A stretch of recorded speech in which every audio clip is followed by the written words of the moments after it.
The Book of Numbers, Chapter 1. The children of Israel are numbered. The Levites are designed to serve the tabernacle. And the Lord spoke to Moses in the desert of Sinai in the tabernacle of the covenant, the first day of the second month, the second year of their going out of Egypt, saying, Take the sum of all the congregation of the children of Israel by their families and houses, and the names of every one, as many as are of the male sex, from 20 years old and upwards, of all the men of Israel fit for war. And you shall number them by their troops, thou and Aaron. And there shall be with you the princes of the tribes and of the houses in their kindreds, whose names are these: of Reuben, Elisur, the son of Sideur; of Simeon, Salamiel, the son of Suresadai; of Judah, Nahasson, the son of Amminadab; of Issachar, Nathaniel, the son of Suar; of Zabulon, Eliab, the son of Helon; and of the sons of Joseph, of Ephraim, Elisama, the son of Ammiud; of Manasseh, Gamaliel, the son of Phaddasur; of Benjamin, Abidan, the son of Gideon; of Dan, Ahiezer, the son of Ammissadai; of Aser, Phagiel, the son of Ochran; of Gad, Eliasaph, the son of Deuel; of Naphtali, Ahira, the son of Enan. These are the most noble princes of the multitude by their tribes and kindreds, and the chiefs of the army of Israel, whom Moses and Aaron took with all the multitudes of the common people, and assembled them on the first day of the second month, reckoning them up by the kindreds and houses, and families and heads and names of every one from 20 years old and upward, as the Lord had commanded Moses. And they were numbered in the desert of Sinai. Of Reuben, the eldest son of Israel, by their generations, and families, and houses, and names of every head, all that were of the male sex from 20 years old and upward, that were able to go forth to war, were 46,500. Of the sons of Simeon, by their generations, and families, and houses of their kindreds, were reckoned up by the names and heads of every one, all that were of the male sex from 20 years old and upward, that were able to go forth to war, 59,300. Of the sons of Gad, by their generations and families and houses of their kindreds, were reckoned up by the names of every one from 20 years old and upward, all that were able to go forth to war, 45,650. Of the sons of Judah, by their generations, and families, and houses of their kindreds, by the names of every one from 20 years old and upward, all that were able to go forth to war, were reckoned up 74,600.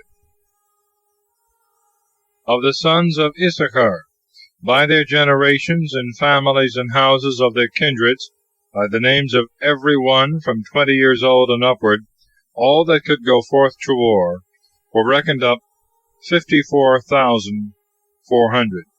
Of the sons of Zebulun, by the generations, and families, and houses of their kindreds, were reckoned up by the names of every one from 20 years old and upward, all that were able to go forth to war, 57,400. Of the sons of Joseph, namely, of the sons of Ephraim, by the generations, and families, and houses of their kindreds, were reckoned up by the names of every one from 20 years old and upward, all that were able to go forth to war, 40,500. Moreover, of the sons of Manasseh, by the generations, and families, and houses of their kindreds, were reckoned up by the names of every one 20 years old and upward, all that could go forth to war, 32,200. The sons of Benjamin, by their generations, and families, and houses of their kindreds, were reckoned up by the names of every one from 20 years old and upward, all that were able to go forth to war, 35,400. The sons of Dan by their generations and families and houses of their kindreds were reckoned up by the names of every one from 20 years old and upward, all that were able to go forth to war, 62,700. Of the sons of Aser by their generations and families and houses of their kindreds were reckoned up by the names of every one from 20 years old and upward, all that were able to go forth to war, 41,500. Of the sons of Naphtali, by their generations and families and houses of their kindreds, were reckoned up by the names of every one from 20 years old and upward, all that were able to go forth to war, 53,400. These are they who were numbered by Moses and Aaron, and the 12 princes of Israel, every one by the houses of their kindreds. And the whole number of the children of Israel by their houses and families from 20 years old and upwards that were able to go to war were 603,550 men. But the Levites and the tribes of their families were not numbered with them. And the Lord spoke to Moses, saying, Number not the tribe of Levi, neither shalt thou put down the sum of them with the children of Israel, but appoint them over the tabernacle of the testimony, and all the vessels thereof, and whatsoever pertaineth to the ceremonies. Ye shall carry the tabernacle and all the furniture thereof, and they shall minister, and shall encamp round about the tabernacle. When you are to go forward, the Levites shall take down the tabernacle. When you are to camp, they shall set it up. What stranger soever cometh to it shall be slain. And the children of Israel shall camp every man by his troops, and bands, and army. But the Levites shall pitch their tents round about the tabernacle, lest there come indignation upon the multitude of the children of Israel, and they shall keep watch and guard the tabernacle of the testimony. And the children of Israel did according to all things which the Lord had commanded Moses.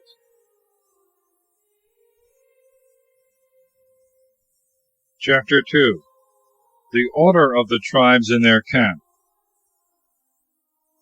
And the Lord spoke to Moses and Aaron, saying, All the children of Israel shall camp by their troops, ensigns, and standards, and the houses of their kindreds round about the tabernacle of the covenant. On the east Judah shall pitch his tents by the bands of his army, and the prince of his sons shall be Nahasson, the son of Amminadab. And the whole sum of the fighting men of his stock were 74,600. Next unto him they of the tribe of Issachar encamped, whose prince was Nathaniel, the son of Suar. And the whole number of his fighting men were 54,400. In the tribe of Zebulun the prince was Eliab, the son of Helon. And all the army of fighting men of his stock were 57,400. All that were numbered in the camp of Judah were 186,400. They by their troops shall march first. In the camp of the sons of Reuben on the south side the prince shall be Elisur, the son of Sejur. And the whole army of his fighting men that were numbered were 46,500. Beside him camped they of the tribe of Simeon, whose prince was Salamiel, the son of Surasadai. And the whole army of his fighting men that were numbered were 59,300. In the tribe of Gad the prince was Eliasaph, the son of Deuel. And the whole army of his fighting men that were numbered were 45,650. All that were reckoned up in the camp of Reuben were 151,450 by their troops. They shall march in the second place. And the tabernacle of the testimony shall be carried by the officers of the Levites and their troops. As it shall be set up, so shall it be taken down. Every one shall march according to their places and ranks. On the west side shall be the camp of the sons of Ephraim, whose prince was Elisana the son of Ammiud. The whole army of his fighting men that were numbered were 40,500, and with them the tribe of the sons of Manasseh, whose prince was Gamaliel the son of Phaddasur. And the whole army of his fighting men that were numbered were 32,200. In the tribe of the sons of Benjamin the prince was Abidan the son of Gideon. And the whole army of his fighting men that were reckoned up were 35,400. All that were numbered in the camp of Ephraim were 108,100 by their troops. They shall march in the third place. On the north side camped the sons of Dan, whose prince was Ahizar the son of Ammissadai. The whole army of his fighting men that were numbered were 62,700. Beside him, they of the tribe of Aser pitched their tents, whose prince was Phagiel the son of Ochran. The whole army of his fighting men that were numbered were 41,500. Of the tribe of the sons of Naphtali, the prince was Ahira the son of Enan. The whole army of his fighting men were 53,400.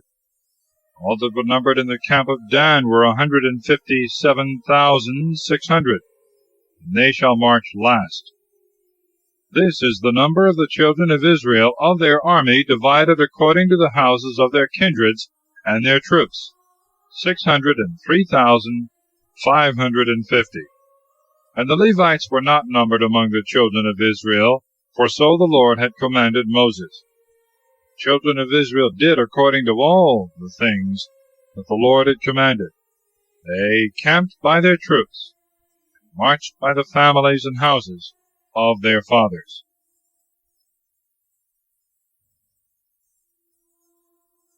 Chapter 3. The Levites are numbered and their offices distinguished. They are taken in the place of the firstborn of the children of Israel. These are the generations of Aaron and Moses in the day that the Lord spoke to Moses in Mount Sinai. And these the names of the sons of Aaron, his firstborn, Nadab, then Abihu, and Eleazar, and Ithamar. These the names of the sons of Aaron, the priests that were anointed, whose hands were filled and consecrated to do the function of priesthood. Now Nadab and Abihu died without children, when they offered strange fire before the Lord in the desert of Sinai.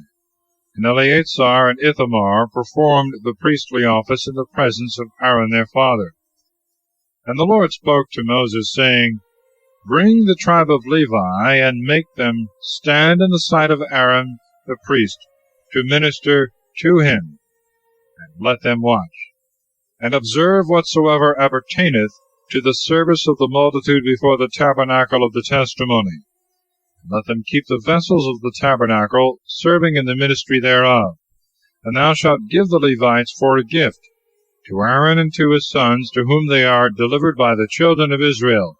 But thou shalt appoint Aaron and his sons over the service of priesthood.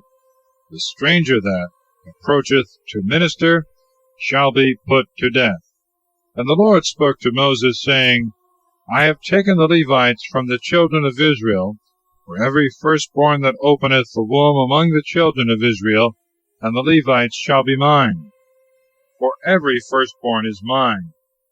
Since I struck the firstborn in the land of Egypt, I have sanctified to myself whatsoever is firstborn in Israel, both of man and beast. They are mine. I am the Lord. And the Lord spoke to Moses in the desert of Sinai, saying, Number the sons of Levi by the houses of their fathers and their families, every male from 1 month and upward. Moses numbered them as the Lord had commanded. And there were found sons of Levi by their names Gerson, and Kath, and Merari. The sons of Gerson, Libni, and Simei.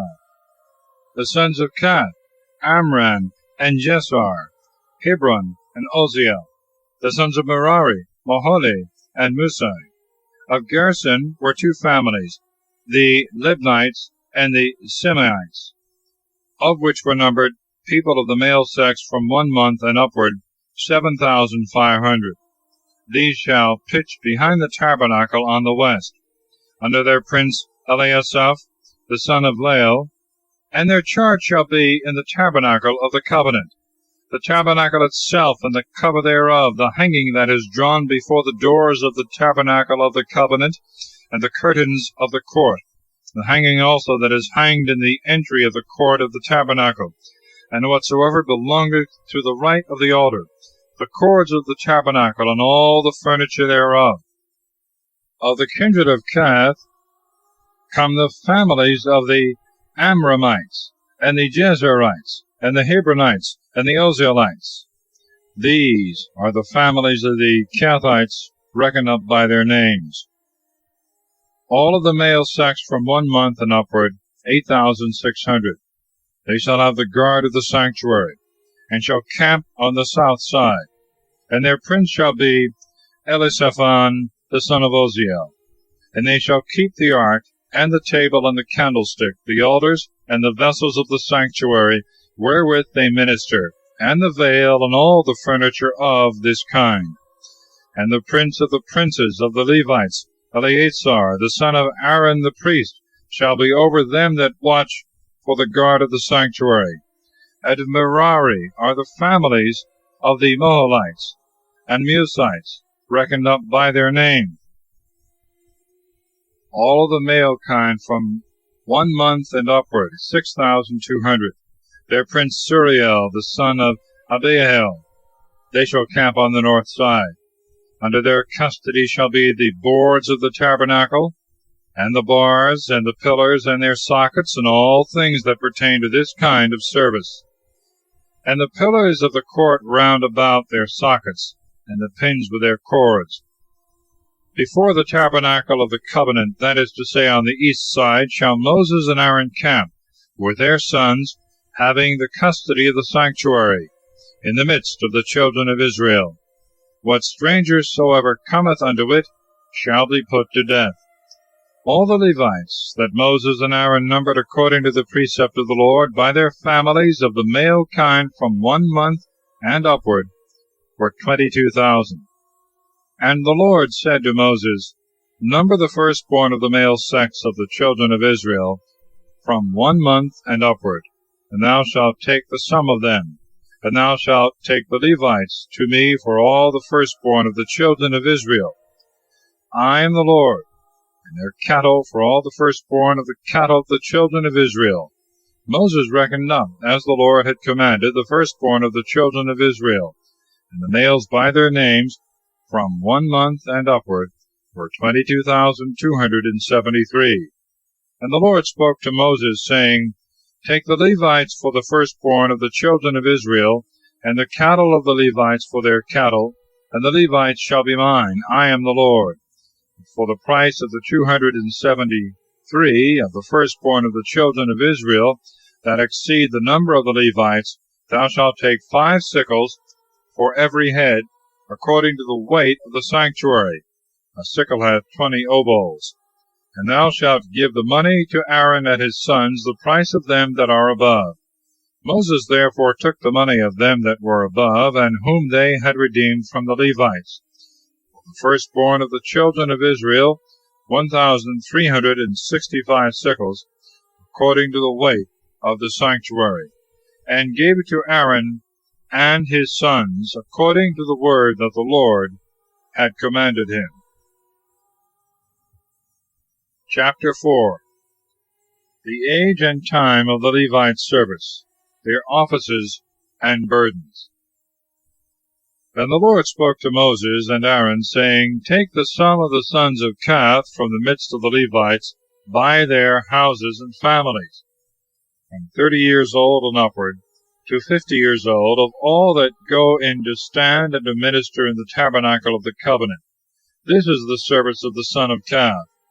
When the camp is to set forward, Aaron and his sons shall go into the tabernacle of the covenant, and the Holy of Holies, and shall take down the veil that hangeth before the door, and shall wrap up the ark of the testimony in it, and shall cover it again with a cover of violet skins, and shall spread over it a cloth all of violet, and shall put in the bars.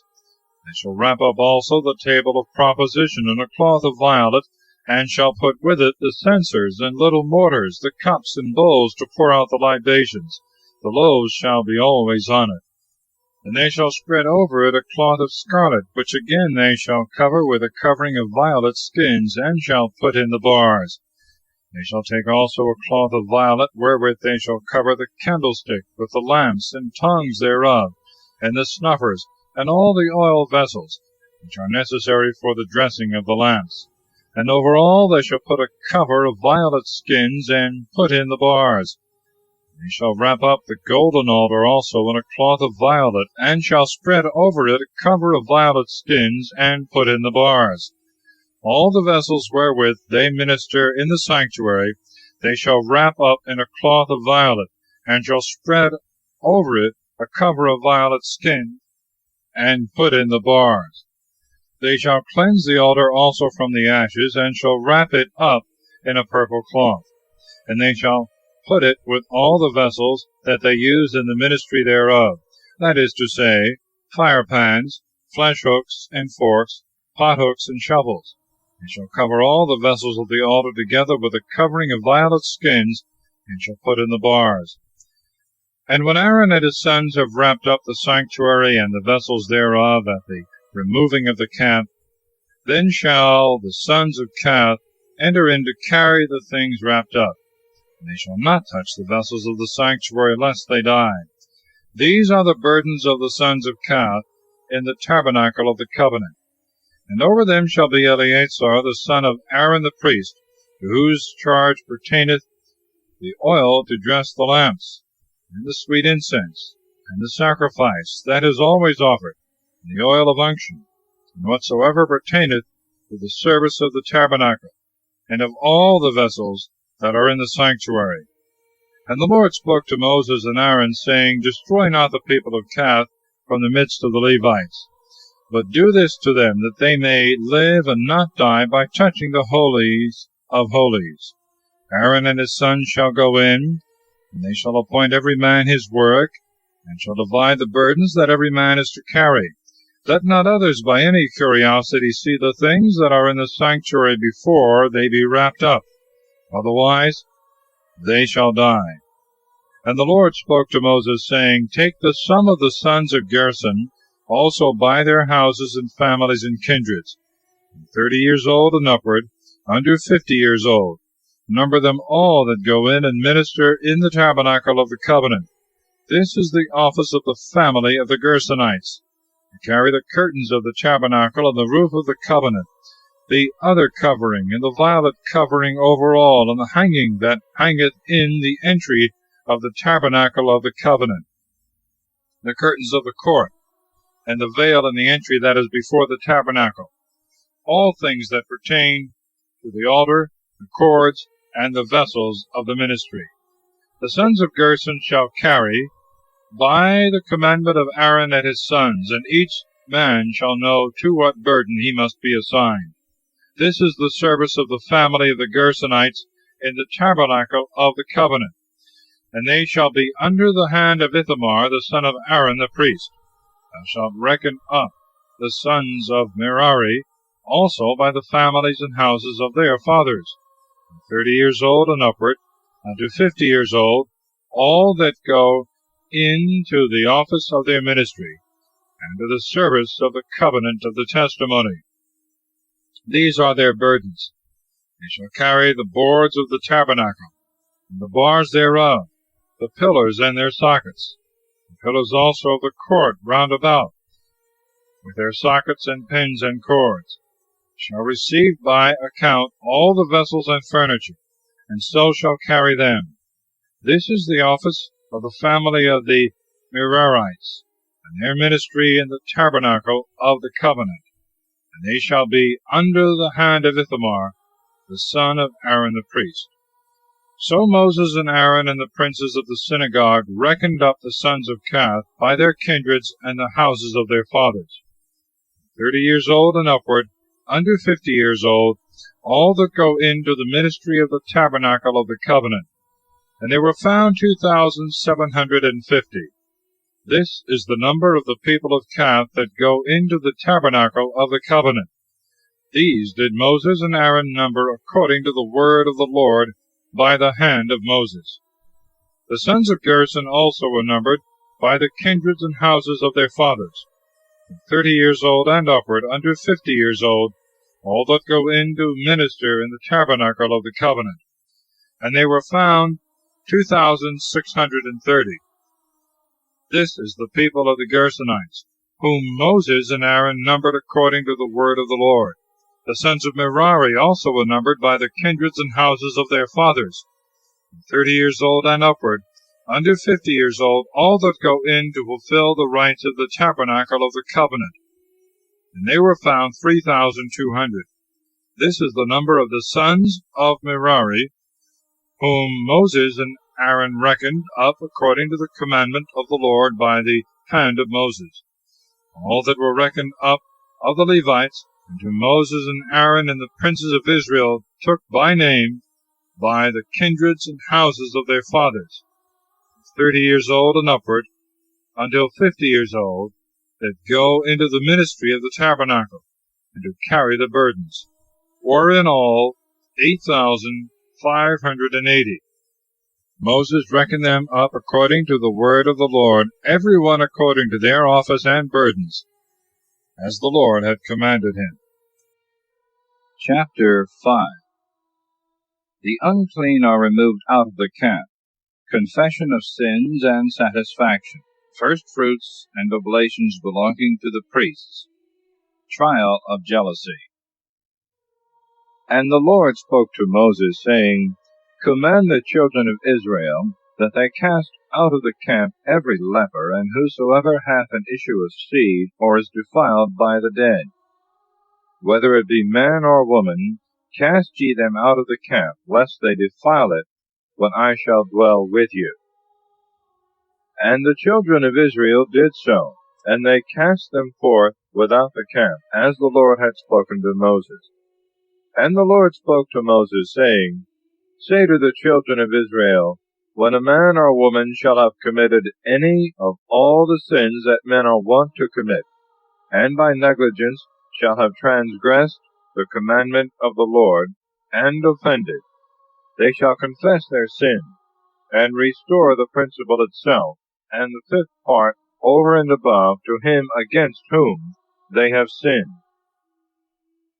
But if there be no one to receive it, they shall give it to the Lord, and it shall be the priest's, besides the ram that is offered for expiation, to be an atoning sacrifice.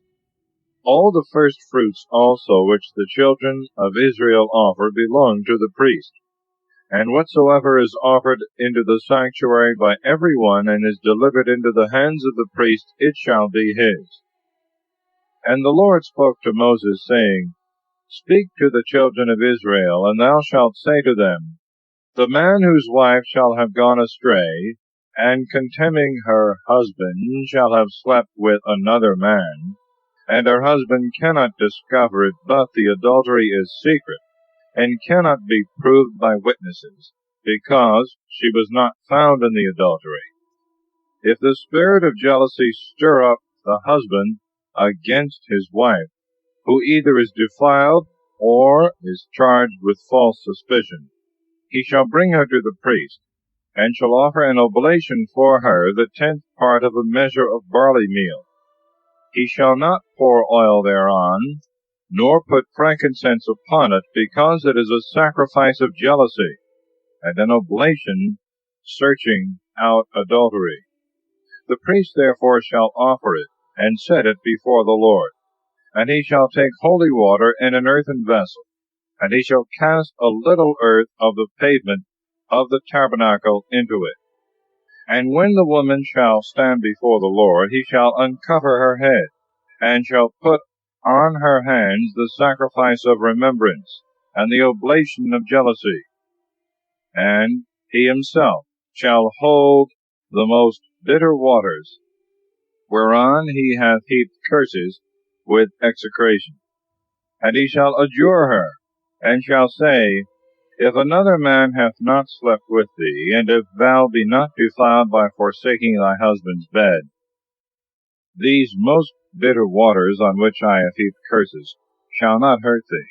But if thou hast gone aside from thy husband, and art defiled, and hast lain with another man, these curses shall light upon thee. The Lord make thee a curse, and an example for all among his people.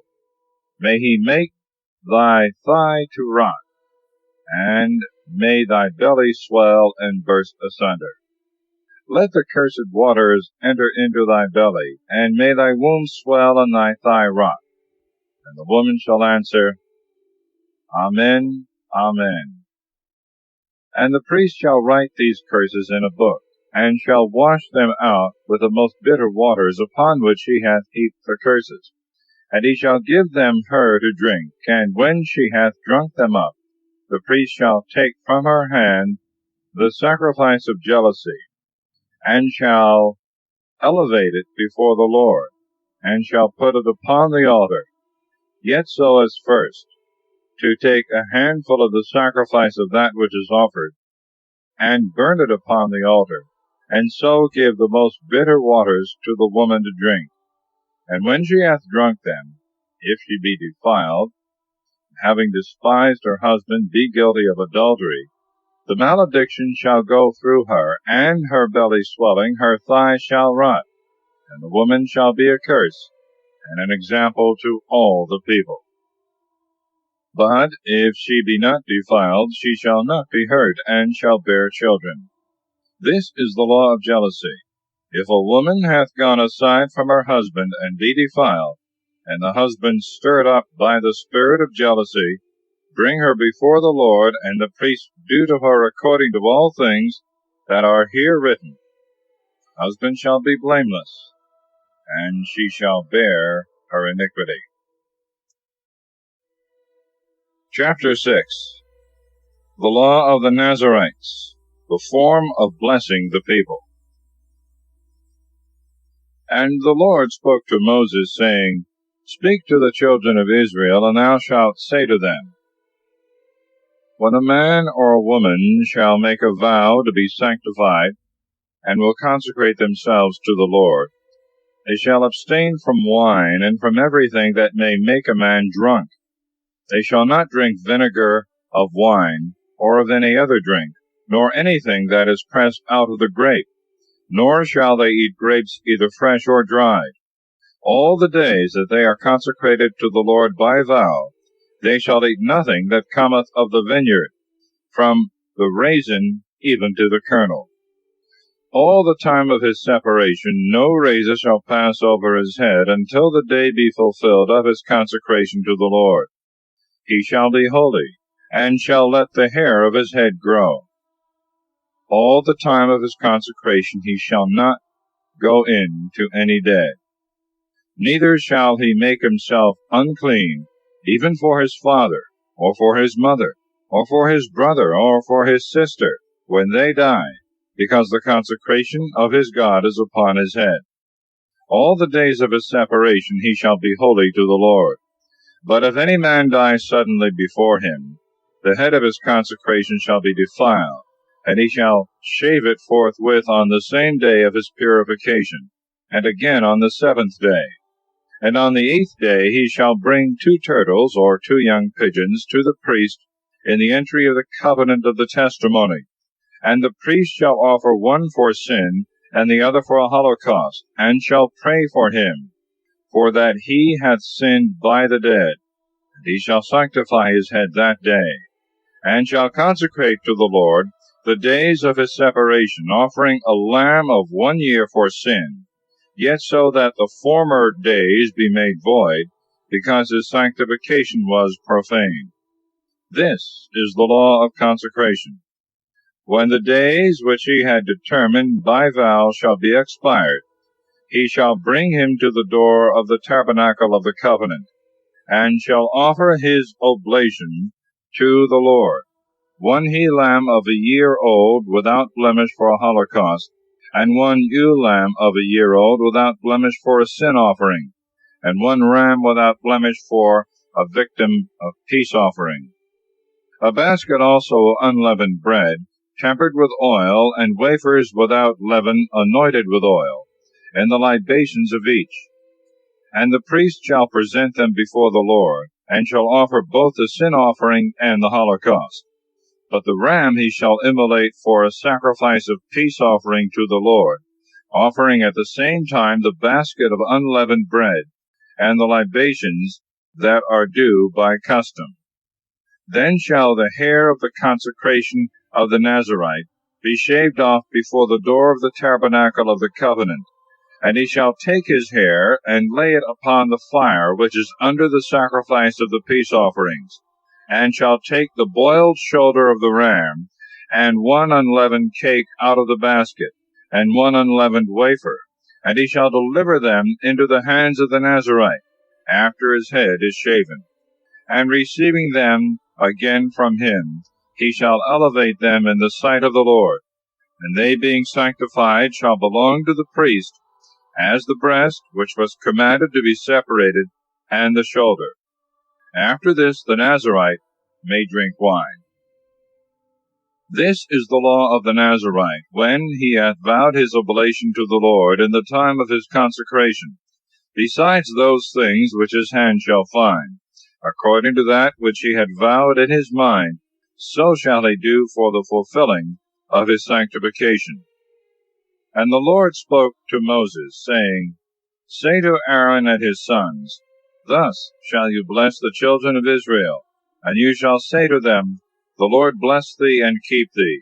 The Lord show his face to thee, and have mercy on thee.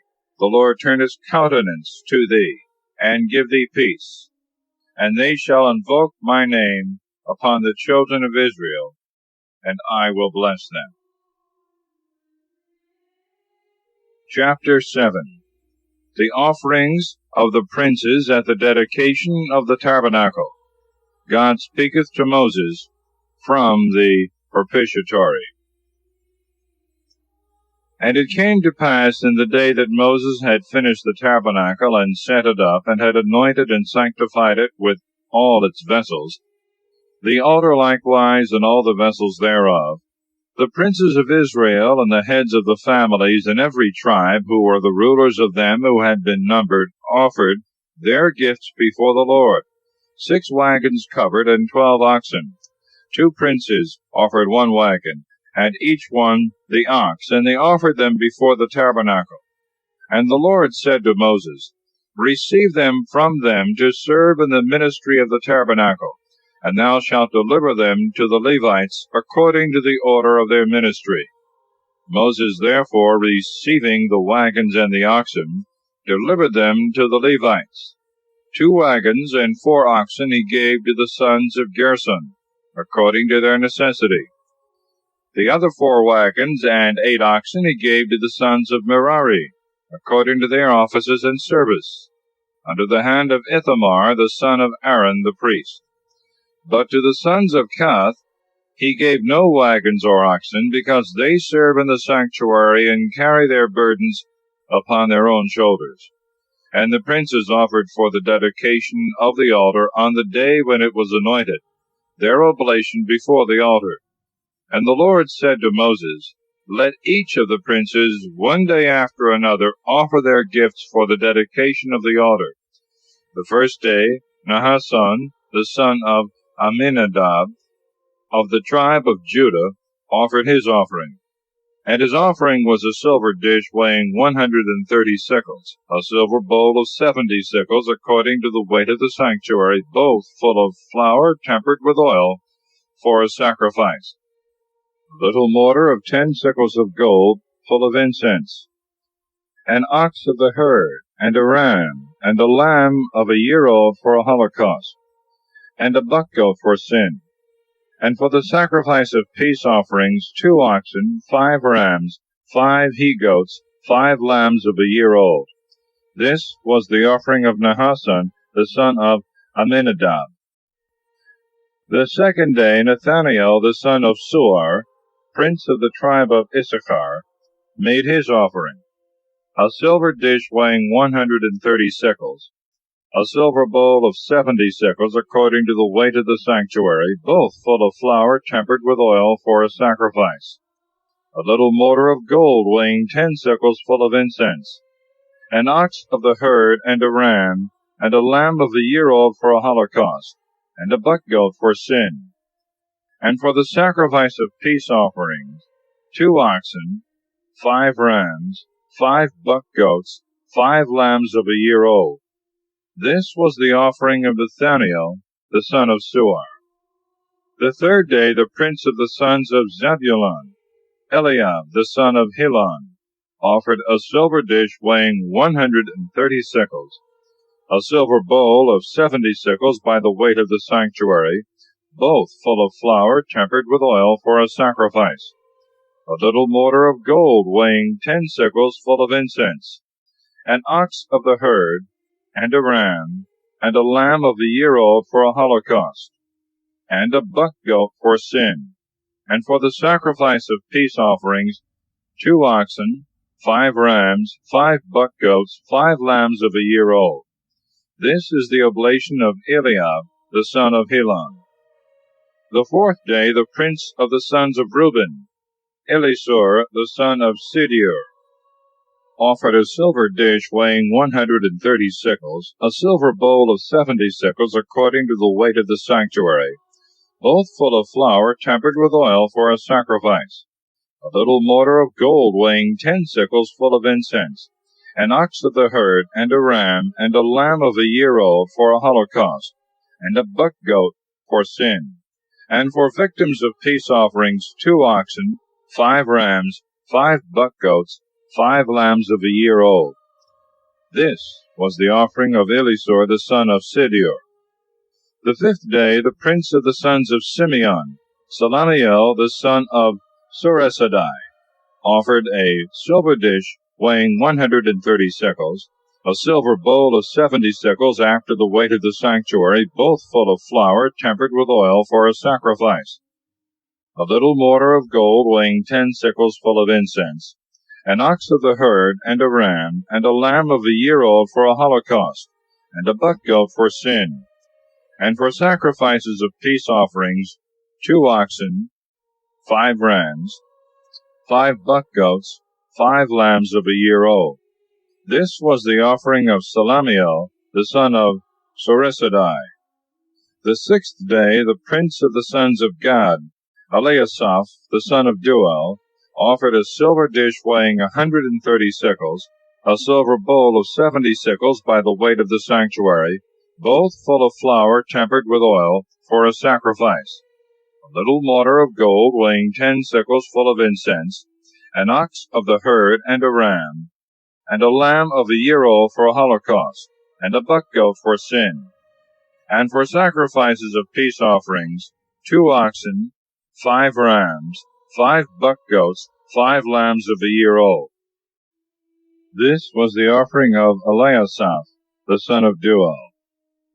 The seventh day the prince of the sons of Ephraim, Elisama, the son of Ammiud, offered a silver dish weighing 130 sickles, a silver bowl of 70 sickles according to the weight of the sanctuary, both full of flour tempered with oil for a sacrifice, a little mortar of gold weighing 10 sickles full of incense, an ox of the herd, and a ram, and a lamb of a year old for a holocaust, and a buck-goat for sin, and for sacrifices of peace offerings, 2 oxen, 5 rams, 5 buck-goats, 5 lambs of a year old. This was the offering of Elisama, the son of Ammiud. The eighth day the prince of the sons of Manasseh, Gamaliel, the son of Phaddasur, offered a silver dish weighing 130 sickles, a silver bowl of 70 sickles according to the weight of the sanctuary, both full of flour tempered with oil for a sacrifice, a little mortar of gold weighing 10 sickles full of incense, an ox of the herd, and a ram, and a lamb of a year old for a holocaust, and a buck-goat for sin, and for sacrifices of peace offerings, 2 oxen, 5 rams, 5 buck-goats, 5 lambs of a year old. This was the offering of Gamaliel, the son of Phaddasur. The 9th day the prince of the sons of Benjamin, Abidan the son of Gideon, offered a silver dish weighing 130 sickles, silver bowl of 70 sickles by the weight of the sanctuary, both full of flour tempered with oil for a sacrifice, a little mortar of gold weighing 10 sickles, full of incense, an ox of the herd, and a ram, and a lamb of a year old for a holocaust, and a buck goat for sin, and for sacrifices of peace offerings, 2 oxen, 5 rams, 5 buck goats, 5 lambs of a year old. This was the offering of Abidan the son of Gideon. The 10th day the prince of the sons of Dan, Ahiezer the son of Ammissadai, offered a silver dish weighing 130 sickles, a silver bowl of 70 sickles, according to the weight of the sanctuary, both full of flour tempered with oil for a sacrifice, a little mortar of gold weighing 10 sickles full of incense, an ox of the herd, and a ram, and a lamb of a year old for a holocaust, and a buck goat for sin, and for sacrifices of peace offerings 2 oxen, 5 rams, 5 buck goats, 5 lambs of a year old. This was the offering of Ahiezer the son of Ammissadai. The 11th day the prince of the sons of Aser, Phagiel the son of Ochran, offered a silver dish weighing 130 sickles, a silver bowl of 70 sickles, according to the weight of the sanctuary, both full of flour tempered with oil for a sacrifice, a little mortar of gold weighing 10 sickles full of incense, an ox of the herd, and a ram, and a lamb of a year old for a holocaust, and a buck goat for sin, and for sacrifices of peace offerings 2 oxen, 5 rams, 5 buck goats, 5 lambs of a year old. This was the offering of Phagiel the son of Ochran. The 12th day the prince of the sons of Naphtali, Ahira the son of Enan, offered a silver dish weighing 130 sickles, a silver bowl of 70 sickles, according to the weight of the sanctuary, both full of flour tempered with oil for a sacrifice, a little mortar of gold weighing 10 sickles full of incense, an ox of the herd, and a ram, and a lamb of a year old for a holocaust, and a buck goat for sin, and for sacrifices of peace offerings 2 oxen, 5 rams, 5 buck goats, 5 lambs of a year old. This was the offering of Ahira, the son of Enan. These were the offerings made by the princes of Israel in the dedication of the altar, in the day wherein it was consecrated: 12 dishes of silver, 12 silver bowls, 12 little mortars of gold, each dish weighing 130 sickles of silver, and each bowl 70 sickles. That is, putting all the vessels of silver together, 2,400 sickles, by the weight of the sanctuary. 12 little mortars of gold full of incense, weighing 10 sickles apiece, by the weight of the sanctuary. That is, in all, 120 sickles of gold. 12 oxen out of the herd for a holocaust, 12 rams, 12 lambs of a year old, and their libations, 12 buck goats for sin, and for sacrifices of peace offerings, oxen 24, rams 60, buck goats 60, lambs of a year old 60. These things were offered in the dedication of the altar when it was anointed. And when Moses entered into the tabernacle of the covenant to consult the oracle, he heard the voice of one speaking to him from the propitiatory that was over the ark between the 2 cherubims, and from this place he spoke to him. Chapter 8. The 7 lamps are placed on the golden candlestick to shine towards the loaves of proposition, the ordination of the Levites, and to what age they shall serve in the tabernacle. And the Lord spoke to Moses, saying, Speak to Aaron, and thou shalt say to him, When thou shalt place the 7 lamps, let the candlestick be set up on the south side. Give orders, therefore, that the lamps look over against the north, towards the table of the loaves of proposition. Over against that part shall they give light, towards which the candlestick looketh. And Aaron did so, and he put the lamps upon the candlestick, as the Lord had commanded Moses. Now this was the work of the candlestick. It was of beaten gold, both the shaft in the middle, and all that came out of both sides of the branches, according to the pattern which the Lord had shown to Moses. So he made the candlestick. And the Lord spoke to Moses, saying, Take the Levites out of the midst of the children of Israel, and thou shalt purify them, according to this rite. Let them be sprinkled with the water of purification. Let them shave all the hairs of their flesh.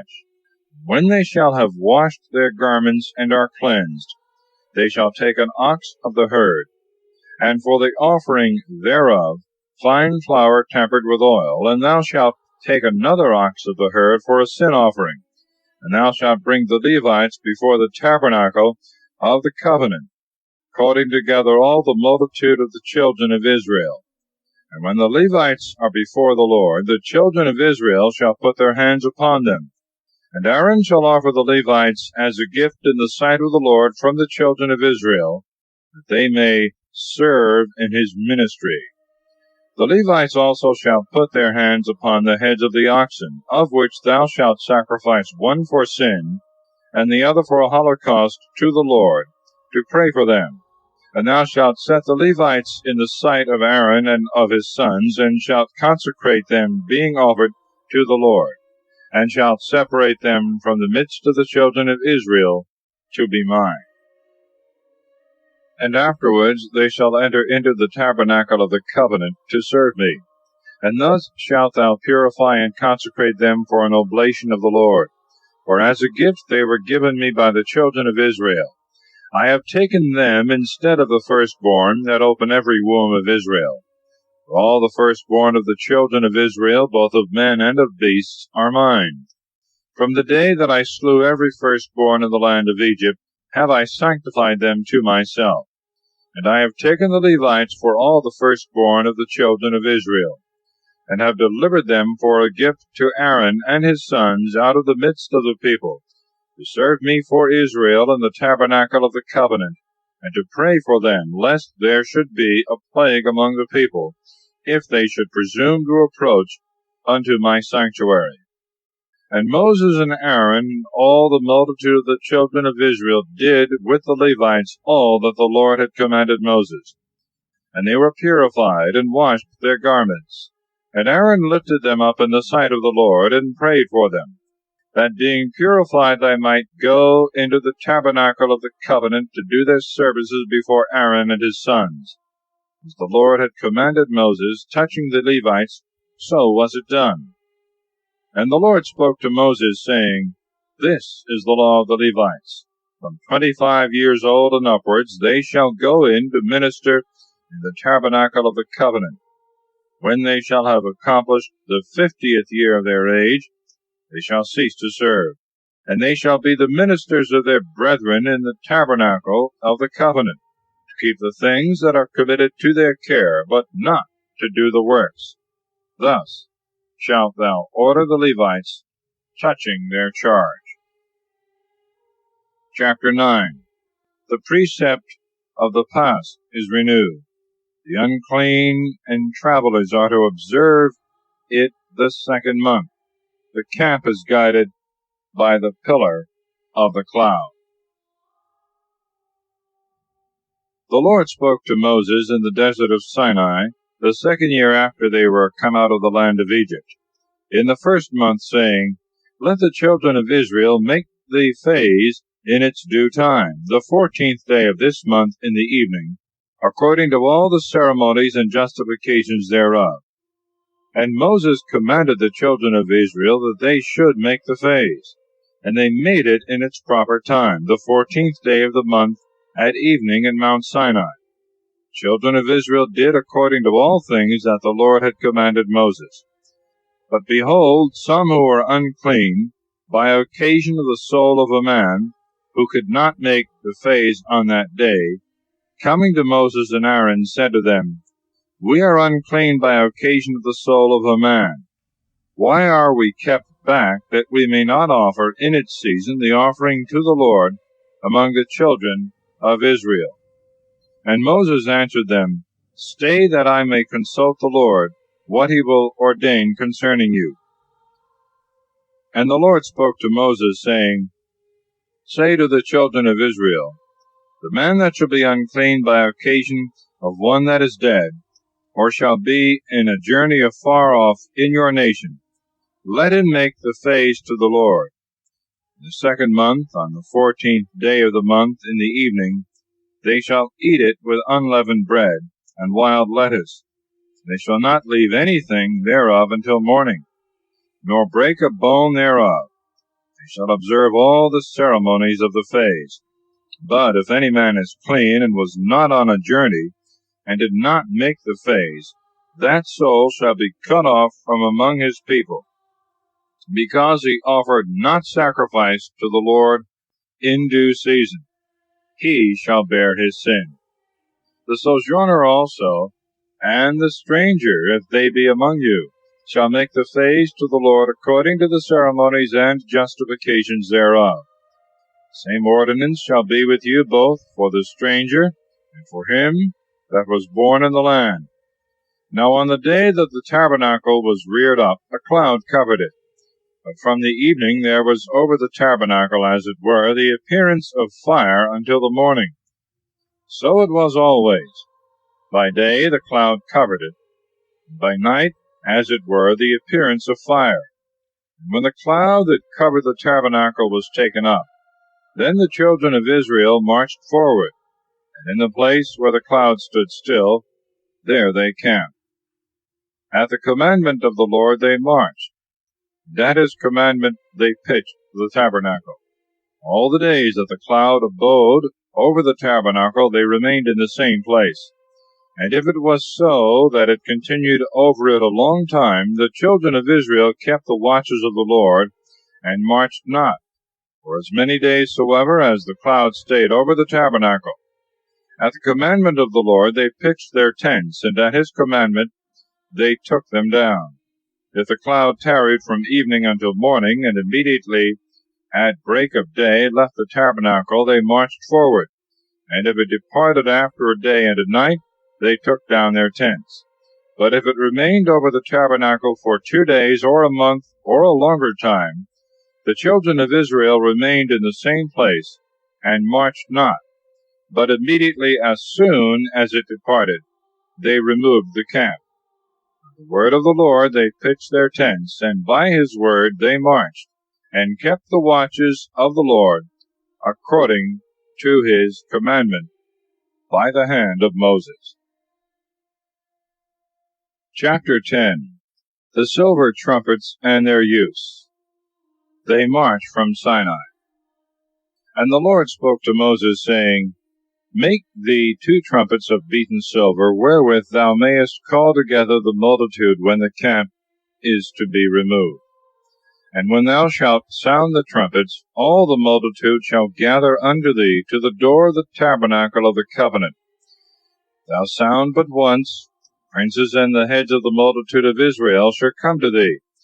But if the sound of the trumpets be longer, and with interruptions, they that are on the east side shall first go forward, and at the second sounding and like noise of the trumpet, they who lie on the south side shall take up their tents, and after this manner shall the rest do, when the trumpets shall sound for a march.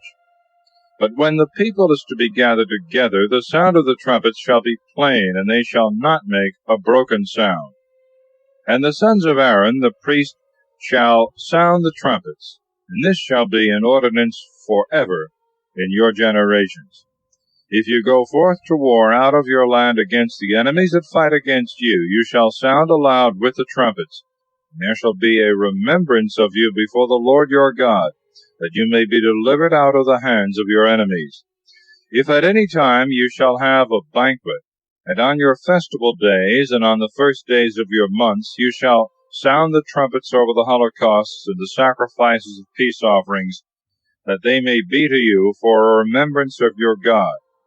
I am the Lord your God. The 2nd year, in the 2nd month, the 20th day of the month, the cloud was taken up from the tabernacle of the covenant, and the children of Israel marched by their troops from the desert of Sinai, and the cloud rested in the wilderness of Paran. And the first went forward according to the commandment of the Lord by the hand of Moses.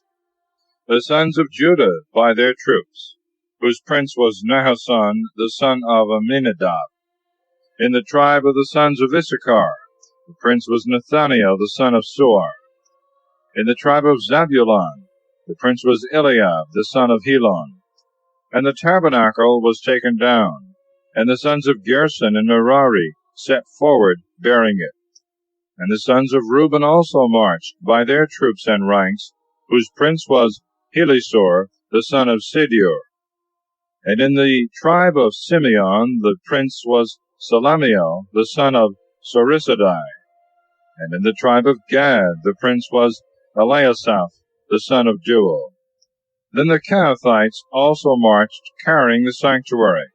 So long was the tabernacle carried, till they came to the place of setting it up. The sons of Ephraim also moved their camp by their troops, in whose army the prince was Elisama, the son of Ammiud. And in the tribe of the sons of Manasseh, the prince was Gamaliel, the son of Phadoshur. And in the tribe of Benjamin, the prince was Abidan, the son of Gideon.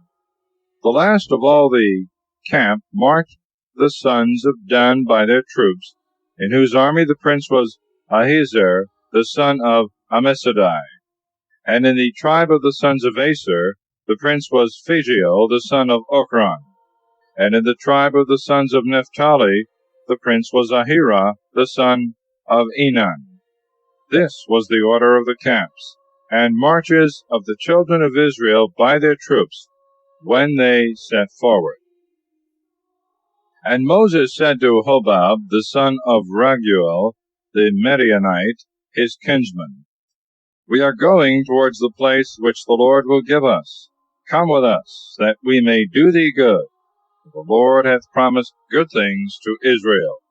But he answered him, I will not go with thee, but I will return to my country wherein I was born. And he said, Do not leave us, for thou knowest in what places we should encamp in the wilderness, and thou shalt be our guide. And if thou comest with us, we will give thee what is the best of the riches, which the Lord shall deliver to us. So they marched from the mount of the Lord 3 days' journey. And the ark of the covenant of the Lord went before them for 3 days, providing a place for the camp. The cloud also of the Lord was over them by day when they marched. And when the ark was lifted up, Moses said, Arise, O Lord, and let thy enemies be scattered, and let them that hate thee flee from before thy face. And when it was set down, he said, Return, O Lord, to the multitude of the host of Israel. Chapter 11.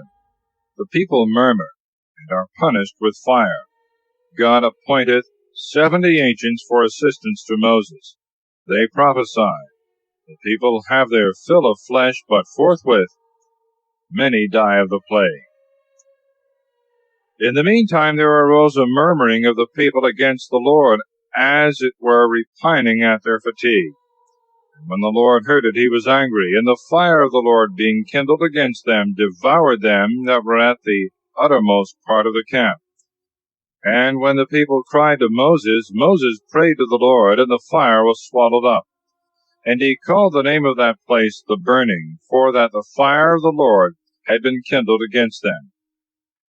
For a mixed multitude of people that came up with them burned with desire, sitting and weeping, the children of Israel also being joined with them, and said, Who shall give us flesh to eat?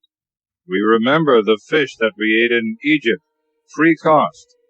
Cucumbers come into our mind, and the melons, and the leeks, and the onions, and the garlic. Our soul is dry, our eyes behold nothing else but manna. Now the manna was like coriander seed, of the color of bdellium, And the people went about, and gathering it, ground it in a mill, or beat it in a mortar, and boiled it in a pot, and made cakes thereof of the taste of bread tempered with oil. And when the dew fell in the night upon the camp, the manna also fell with it. Now Moses heard the people weeping by their families, every one at the door of his tent. And the wrath of the Lord was exceedingly enkindled. To Moses also the thing seemed insupportable. And he said to the Lord, Why hast thou afflicted thy servant? Wherefore do I not find favor before thee? And why hast thou laid the weight of all this people upon me? Have I conceived all this multitude, or begotten them, that thou shouldst say to me, Carry them in thy bosom, as the nurse is wont to carry the little infant, and bear them into the land for which thou hast sworn to their fathers? Whence should I have flesh to give to so great a multitude? They weep against me, saying, Give us flesh that we may eat. I am not able alone to bear all this people, because it is too heavy for me. But if it seem unto thee otherwise, I beseech thee to kill me, and let me find grace in thy eyes, that I be not afflicted with so great evils. And the Lord said to Moses, Gather unto me 70 men of the ancients of Israel, whom thou knowest to be ancients and masters of the people.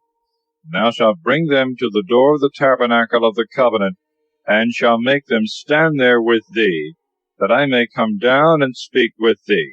And I will take of thy spirit, and will give to them, that they may bear with thee the burden of the people, and thou mayest not be burthened alone. And thou shalt say to the people, Be ye sanctified, tomorrow you shall eat flesh, for I have heard you say, Who will give us flesh to eat? It was well with us in Egypt. The Lord may give you flesh, and you may eat, not for 1 day, nor 2, nor 5, nor 10, no, nor for 20, but even for a month of days, till it come out at your nostrils, and become loathsome to you, because you have cast off the Lord, who is in the midst of you, and have wept before him, saying, Why came we out of Egypt? And Moses said, There are 600,000 footmen of this people, and sayest thou, I will give them flesh to eat a whole month? Shall then a multitude of sheep and oxen be killed, that it may suffice for their food? Or shall the fishes of the sea be gathered together to fill them? And the Lord answered him, Is the hand of the Lord unable? Thou shalt presently see whether my word shall come to pass or no. Moses therefore came and told the people the words of the Lord, and assembled 70 men of the ancients of Israel, and made them to stand about the tabernacle. And the Lord came down in a cloud, and spoke to him, taking away of the spirit that was in Moses, and giving it to the 70 men. When the Spirit had rested on them, they prophesied, nor did they cease afterwards. Now there remained in the camp 2 of the men, of whom one was called Eldad, and the other Medad, upon whom the Spirit rested. For they also had been enrolled, but were not gone forth to the tabernacle. And when they prophesied in the camp, there ran a young man and told Moses, saying, Eldad and Medad prophesy in the camp. Forthwith Joshua, the son of Nun, the minister of Moses, and chosen out of many, said, My lord Moses, forbid them. But he said, Why hast thou emulation for me? Oh, that all the people might prophesy, and that the Lord would give them his spirit. And Moses returned with the ancients of Israel into the camp. And a wind going out from the Lord, taking quails up beyond the sea, brought them, and cast them into the camp for the space of 1 day's journey, on every side of the camp round about. And they flew in the air 2 cubits high above the ground. The people therefore rising up all that day and night, and the next day, gathered together of quails, he that did least 10 cores, and they dried them round about the camp. As yet the flesh was between their teeth, neither had that kind of meat failed. When behold, the wrath of the Lord, being provoked against the people, struck them with an exceeding great plague. That place was called the Graves of Lust. There they buried the people that had lusted. Departing from the graves of lust, they came unto Hazeroth, and abode there. Chapter 12. Mary and Aaron murmur against Moses, whom God praiseth above other prophets. Mary being struck with leprosy, Aaron confesseth his fault. Moses prayeth for her, and after 7 days' separation from the camp, she is restored. And Mary and Aaron spoke against Moses because of his wife, the Ethiopian, and they said, Hath the Lord spoken by Moses only? Hath he not also spoken to us in like manner?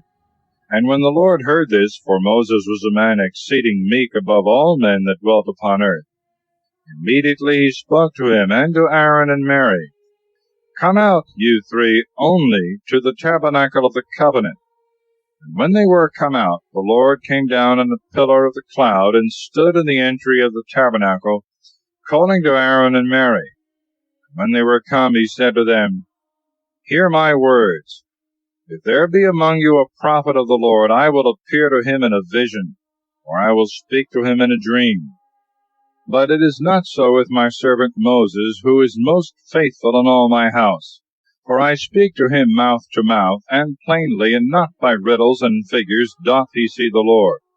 Why then were you not afraid to speak ill of my servant Moses?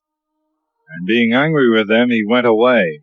The cloud also that was over the tabernacle departed, and behold, Mary appeared white as snow with a leprosy.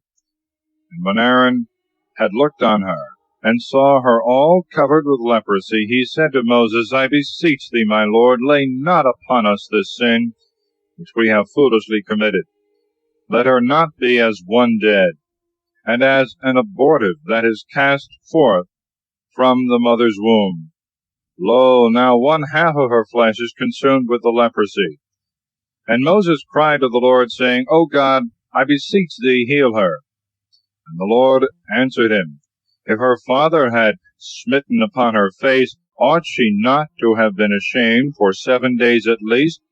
Let her be separated 7 days without the camp, and afterwards she shall be called again.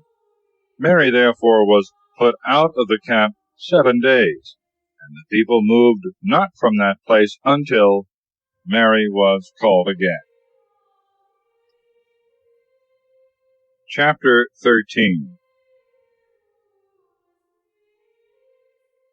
The 12 spies are sent to view the land, the relation they make of it. And the people marched from Hazeroth, and pitched their tents in the desert of Paran. And there the Lord spoke to Moses, saying, Send men to view the land of Canaan, which I will give to the children of Israel, one of every tribe of the rulers. Moses did what the Lord had commanded, sending from the desert of Paran principal men, whose names are these: of the tribe of Reuben, Shammua the son of Zechar; of the tribe of Simeon, Shaphat the son of Huri; of the tribe of Judah, Caleb the son of Jephunneh; of the tribe of Issachar, Igal the son of Joseph; of the tribe of Ephraim, Osi the son of Nun; of the tribe of Benjamin, Phalti the son of Raphu; of the tribe of Zabulon, Gidiel the son of Sodai; of the tribe of Joseph; of the scepter of Manasseh, Gedai the son of Susai; of the tribe of Dan, Amiel the son of Gemalli; the tribe of Aser, Sethur the son of Michael; of the tribe of Naphtali, Nahabi the son of Vapsai; of the tribe of Gad, Juel the son of Machi. These are the names of the men whom Moses sent to view the land. And he called Osei the son of Nun, Joshua. And Moses sent them to view the land of Canaan, and said to them, Go you up by the south side, and when you shall come to the mountains, view the land of what sort it is, and the people that are the inhabitants thereof, whether they be strong or weak, few in number or many. The land itself whether it be good or bad, what manner of cities, walled or without walls, ground fat or barren, woody or without trees. Be of good courage, and bring us of the fruits of the land. Now it was the time when the first ripe grapes are fit to be eaten. And when they were gone up, they viewed the land from the desert of Sin, unto Rohab, as you enter into Emath. And they went up at the south side, and came to Hebron, where were Achiman, and Sisai, and Tholmai, the sons of Enak. Hebron was built 7 years before Tanis, the city of Egypt. And going forward as far as the torrent of the cluster of grapes, they cut off a branch with its cluster of grapes, which 2 men carried upon a lever. Then they took also of the pomegranates, and of the figs of that place, which was called Nehileskol, that is to say, the torrent of the cluster of grapes, because from thence the children of Israel had carried a cluster of grapes. And they that went to spy out the land returned after 40 days, having gone round all the country, and came to Moses and Aaron, and to all the assembly of the children of Israel, to the desert of Pharan, which is in Kadesh, speaking to them and to all the multitude, and showed them the fruits of the land. And they related and said, We came into the land to which thou sentest us, which in very deed floweth with milk and honey, as may be known by these fruits. But it hath very strong inhabitants, and the cities are great and walled. We saw there the race of Enak. Amalek dwelleth in the south, the Hethite and the Jebusite, and the Amorite in the mountains. The Canaanite abideth by the sea, and near the streams of the Jordan. In the meantime Caleb, to still the murmuring of the people that rose against Moses, said, Let us go up and possess the land, for we shall be able to conquer it. But the others that had been with him said, No, we are not able to go up to this people, because they are stronger than we. And they spoke ill of the land which they had viewed before the children of Israel, saying, Land which we have viewed devoureth its inhabitants. The people that we beheld are of a tall stature. There we saw certain monsters of the sons of Enak, of the giant kind, in comparison of whom we seemed like locusts. Chapter 14. The people murmur. God threateneth to destroy them. He is appeased by Moses, yet so as to exclude the murmurers from entering the promised land. The authors of the sedition are struck dead. The rest, going to fight against the will of God, are beaten. Therefore the whole multitude crying wept that night, and all the children of Israel murmured against Moses and Aaron, saying, Would God that we had died in Egypt, and would God we may die in this vast wilderness, and that the Lord may not bring us into this land, lest we fall by the sword, and our wives and children be led away captives. Is it not better to return into Egypt? And they said one to another, Let us appoint a captain, and let us return into Egypt. And when Moses and Aaron heard this, they fell down flat upon the ground before the multitude of the children of Israel. But Joshua the son of Nun, and Caleb the son of Jephone, who themselves also had viewed the land, rent their garments, and said to all the multitude of the children of Israel, The land which we have gone round is very good. If the Lord be favorable, he will bring us into it, and give us a land flowing with milk and honey. Be not rebellious against the Lord, and fear ye not the people of this land, for we are able to eat them up as bread. All aid is gone from them. The Lord is with us. Fear ye not. And when all the multitude cried out, and would have stoned them, the glory of the Lord appeared over the tabernacle of the covenant to all the children of Israel. And the Lord said to Moses, How long will this people detract me? How long will they not believe me for all the signs that I have wrought before them? I will strike them therefore with pestilence, and will consume them. But thee I will make a ruler over a great nation, and a mightier than this is. And Moses said to the Lord, that the Egyptians from the midst of whom thou hast brought forth this people, and the inhabitants of this land, who have heard that thou, O Lord, art among this people, and are seen face to face, and thy cloud protecteth them, and thou goest before them in a pillar of a cloud by day, and in a pillar of fire by night, may hear that thou hast killed so great a multitude, as it were one man, and may say, he could not bring the people into the land for which he had sworn, therefore did he kill them in the wilderness. Let then the strength of the Lord be magnified, as thou hast sworn, saying, the Lord is patient and full of mercy, taking away iniquity and wickedness, and leaving no man clear, who visitest the sins of the fathers upon the children unto the third and fourth generation. Forgive, I beseech thee, the sins of this people, according to the greatness of thy mercy, as thou hast been merciful to them from their going out of Egypt unto this place. And the Lord said, I have forgiven according to thy word. As I live, and the whole earth shall be filled with the glory of the Lord. But yet all the men that have seen my majesty, the signs that I have done in Egypt and in the wilderness, and have tempted me now 10 times, and have not obeyed my voice, shall not see the land for which I swore to their fathers, neither shall any one of them that hath detracted me behold it.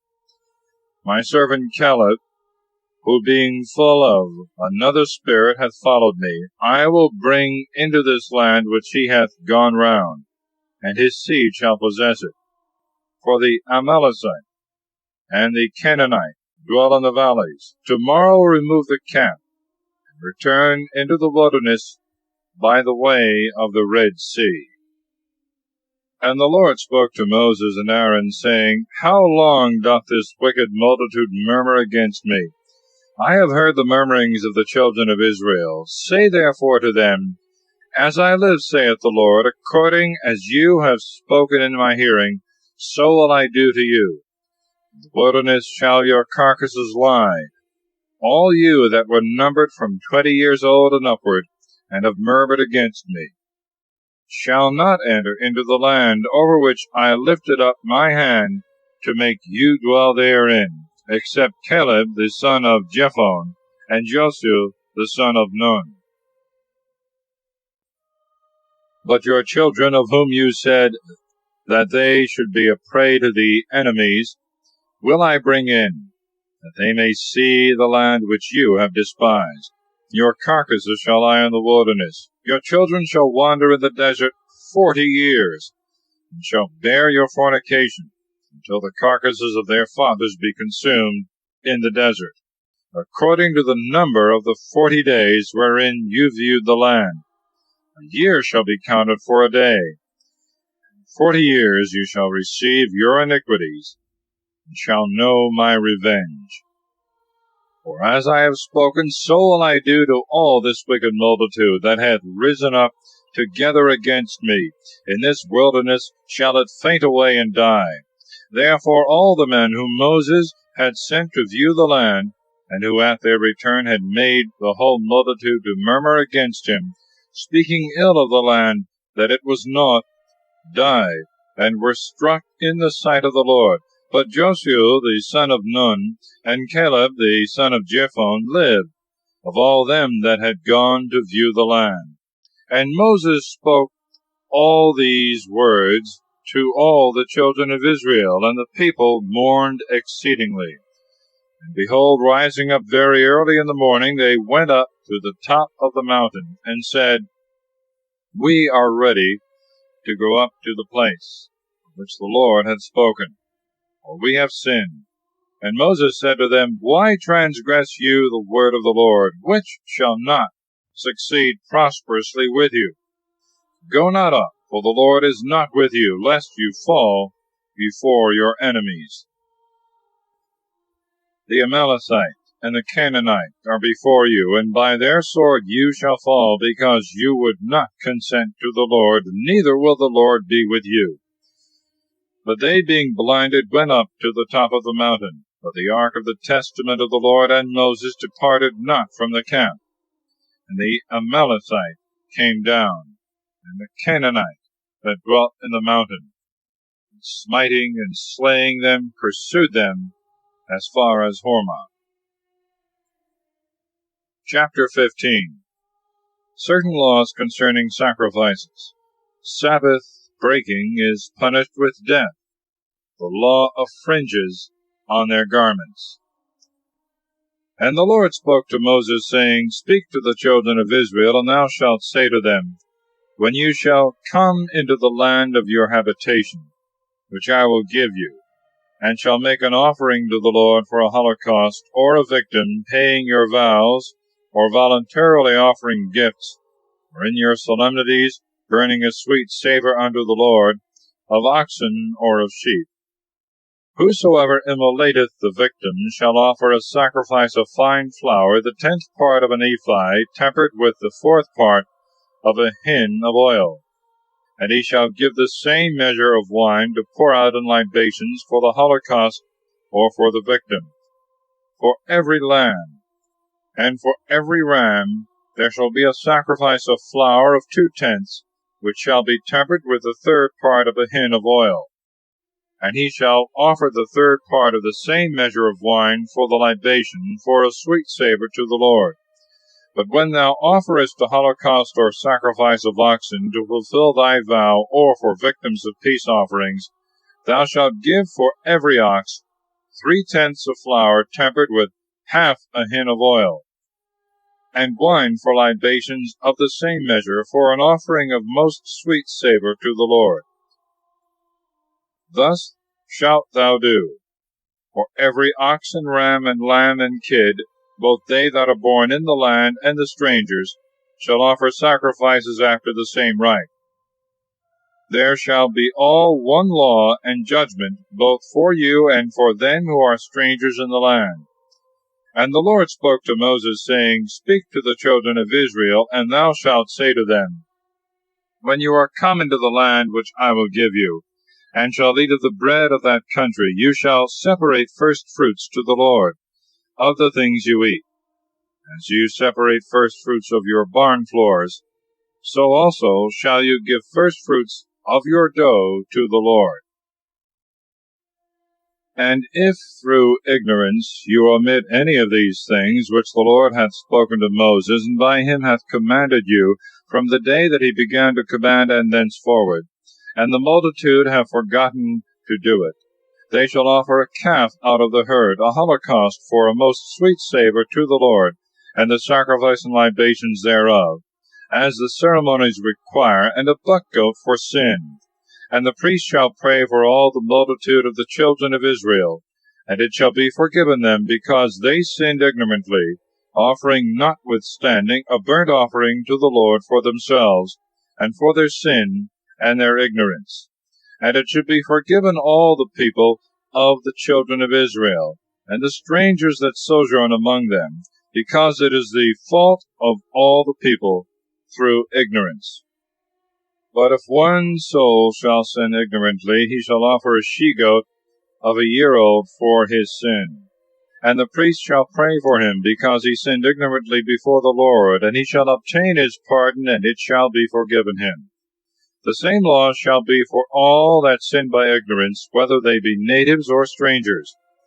The soul that committeth anything through pride, whether he be born in the land or a stranger, because he hath been rebellious against the Lord, shall be cut off from among his people, for he hath contemned the word of the Lord, and made void his precept. Therefore shall he be destroyed, and shall bear his iniquity. And it came to pass, when the children of Israel were in the wilderness, and had found a man gathering sticks on the Sabbath day, that they brought him to Moses and Aaron and the whole multitude, and they put him into prison, not knowing what they should do with him. And the Lord said to Moses, Let that man die, let all the multitude stone him without the camp.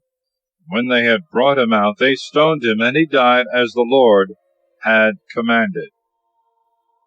The Lord also said to Moses, Speak to the children of Israel, and thou shalt tell them to make to themselves fringes in the corners of their garments, putting in them ribands of blue. When they shall see them, they may remember all the commandments of the Lord, and not follow their own thoughts, and eyes going astray after divers things. Rather, being mindful of the precepts of the Lord, may do them, and be holy to their God. I am the Lord your God, who brought you out of the land of Egypt, that I might be your God. Chapter 16. The schism of Korah and his adherents, their punishment. And behold, Korah the son of Izhar, the son of Kohath, the son of Levi, and Dathan and Abiram, the sons of Eliab, and Hon the son of Pheleth, of the children of Reuben, rose up against Moses, and with them 250 others of the children of Israel, leading men of the synagogue, who in the time of assembly were called by name. And when they had stood up against Moses and Aaron, they said, Let it be enough for you, that all the multitude consisteth of holy ones, and the Lord is amongst them. Why lift you up yourselves above the people of the Lord? When Moses heard this, he fell flat on his face. And speaking to Korah and all the multitude, he said, In the morning the Lord will make known who belong to him, and the holy he will join to himself, and whom he shall choose they shall approach to him. Do this therefore, take every man of you your censers, thou Korah, and all thy company. And putting fire in them tomorrow, put incense upon it before the Lord, and whomsoever he shall choose, the same shall be holy. You take too much upon you, ye sons of Levi. And he said again to Korah, Hear ye, sons of Levi, is it a small thing unto you that the God of Israel hath spared you from all the people, and joined you to himself, that you should serve him in the service of the tabernacle, and should stand before the congregation of the people, and should minister to him? Did he therefore make thee and all thy brethren, the sons of Levi, to approach unto him, that you should challenge to yourselves the priesthood also, and that all thy company should stand against the Lord? For what is Aaron that you murmur against him? Then Moses sent to call Dathan and Abiram, the sons of Eliab. But they answered, We will not come. Is it a small matter to thee that thou hast brought us out of a land that flowed with milk and honey, to kill us in the desert, except thou rule also like a lord over us? Thou hast brought us indeed into a land that floweth with rivers of milk and honey, and hast given us possessions of fields and vineyards. Wilt thou also pull out our eyes? We will not come. Moses therefore, being very angry, said to the Lord, Respect not their sacrifices. Thou knowest that I have not taken of them so much as a young ass at any time, nor have injured any of them. And he said to Korah, Do thou and thy congregation stand apart before the Lord tomorrow, and Aaron apart. Take every one of you censers, and put incense into them, offering to the Lord 250 censers. Let Aaron also hold his censer. When they had done this, Moses and Aaron standing, and had drawn up all the multitude against them to the door of the tabernacle, the glory of the Lord appeared to them all. And the Lord, speaking to Moses and Aaron, said, Separate yourselves from among this congregation, that I may presently destroy them. They fell flat on their face and said, O most mighty, the God of the spirits of all flesh, for one man's sin shall thy wrath rage against all? And the Lord called to Moses, Command the whole people to separate themselves from the tents of Korah and Dathan and Abiram. And Moses arose, and went to Dathan and Abiram. And the ancients of Israel following him, he said of the multitude, Depart from the tents of these wicked men, and touch nothing of theirs, lest you be involved in their sins. And when they were departed from their tents round about, Dathan and Abiram, coming out, stood in the entry of their pavilions with their wives and children, and all the people. And Moses said, By this you shall know that the Lord hath sent me to do all things that you see, and that I have not forged them of my own head. These men die the common death of men, and if they be visited with a plague, wherewith others also are wont to be visited, the Lord did not send me. But if the Lord do a new thing, and the earth opening her mouth swallowed them down, and all things that belong to them, and they go down alive into hell, you shall know that they have blasphemed the Lord. And immediately as he had made an end of speaking, the earth broke asunder under their feet, and opening her mouth, devoured them with their tents and all their substance. And they went down alive into hell, the ground closing upon them, and they perished from among the people. But all Israel that was standing round about fled at the cry of them that were perishing, saying, Lest perhaps the earth swallow us up also. And a fire coming out from the Lord destroyed the 250 men that offered the incense.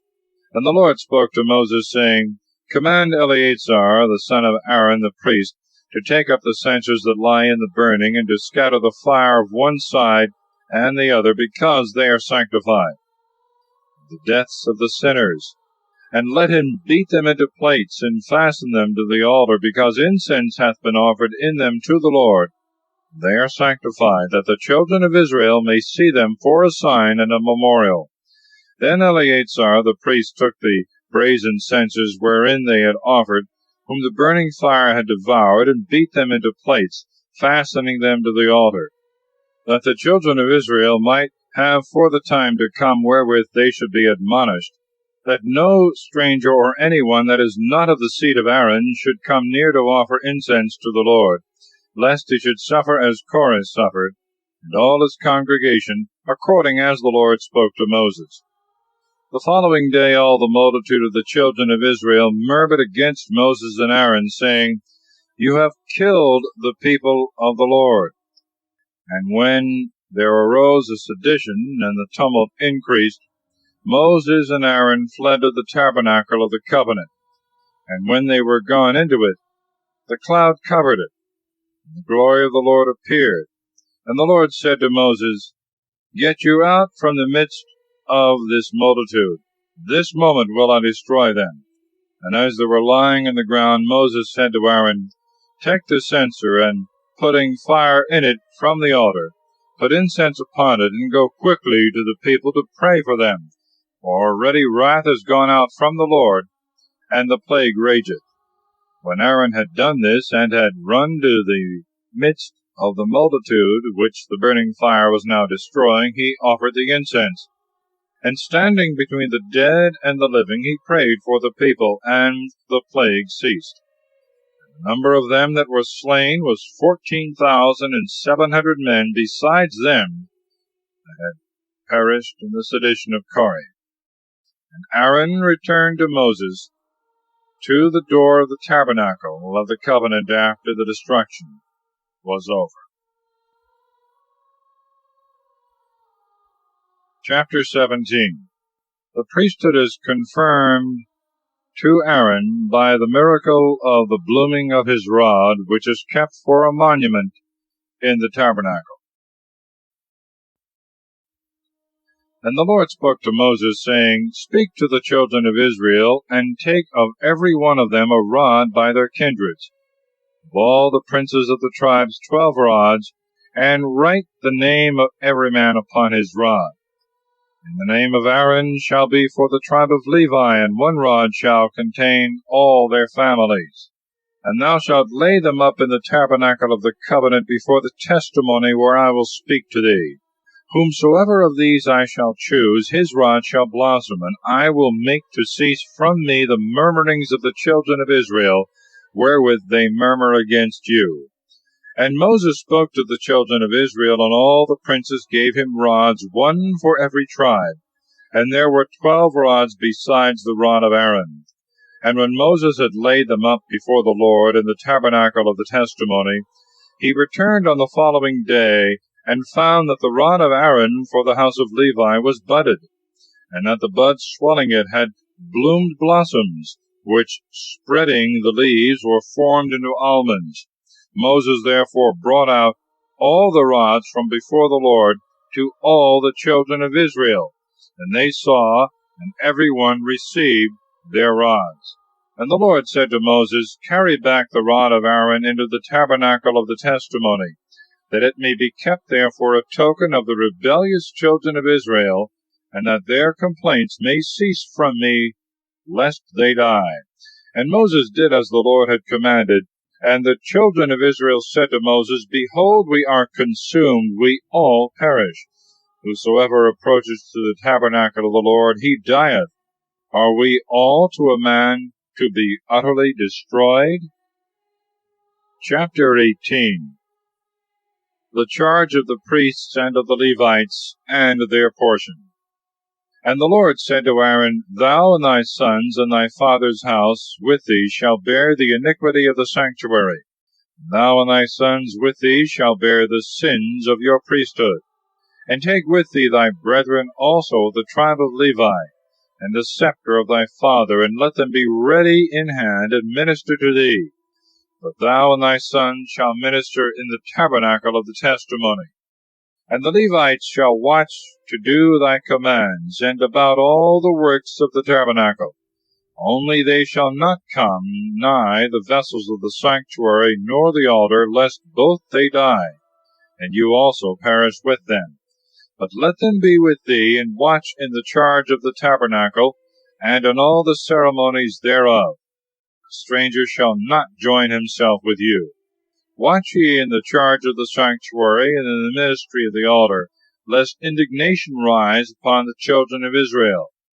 I have given you your brethren the Levites from among the children of Israel, and have delivered them for a gift to the Lord, to serve in the ministries of the tabernacle. Thou and thy sons, look ye to the priesthood and all things that pertain to the service of the altar, that are within the veil shall be executed by the priests. If any stranger shall approach, he shall be slain. And the Lord said to Aaron, Behold, I have given thee the charge of my firstfruits, all things that are sanctified by the children of Israel. I have delivered to thee and to thy sons for the priestly office, my everlasting ordinances. These, therefore, shalt thou take of the things that are sanctified and are offered to the Lord. Every offering and sacrifice and whatsoever is rendered to me for sin and for trespass, and becometh holy of holies, shall be for thee and thy sons. Thou shalt eat it in the sanctuary. Males only shall eat thereof, because it is a consecrated thing to thee. But the firstfruits which the children of Israel shall vow and offer, I have given to thee, and to thy sons and to thy daughters by a perpetual law. He that is clean in thy house shall eat them.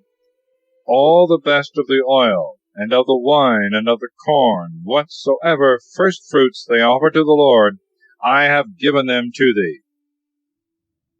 All the first ripe of the fruits that the ground bringeth forth, and which are brought to the Lord, shall be for thy use.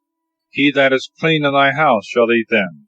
Everything that the children of Israel shall give by vow shall be thine. Whatsoever is firstborn of all flesh, which they offer to the Lord, whether it be of men or of beasts, shall belong to thee. Only for the firstborn of man thou shalt take a price, and every beast that is unclean thou shalt cause to be redeemed. And the redemption of it shall be after 1 month for 5 sickles of silver, by the weight of the sanctuary. A sickle hath 20 obols. But the firstling of a cow, and of a sheep, and of a goat thou shalt not cause to be redeemed, because they are sanctified to the Lord. Their blood only thou shalt pour upon the altar, and their fat thou shalt burn for a most sweet odor to the Lord.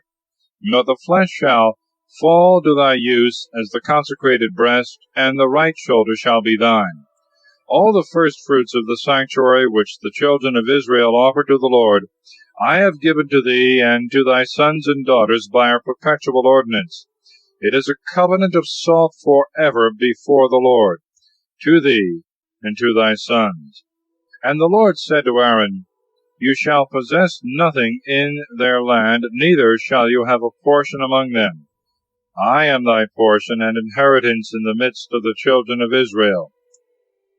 And I have given to the sons of Levi all the tithes of Israel for a possession, for the ministry wherewith they serve me in the tabernacle of thy covenant. The children of Israel may not approach any more to the tabernacle, nor commit deadly sin. But only the sons of Levi may serve me in the tabernacle, and bear the sins of the people. It shall be an everlasting ordinance in your generations.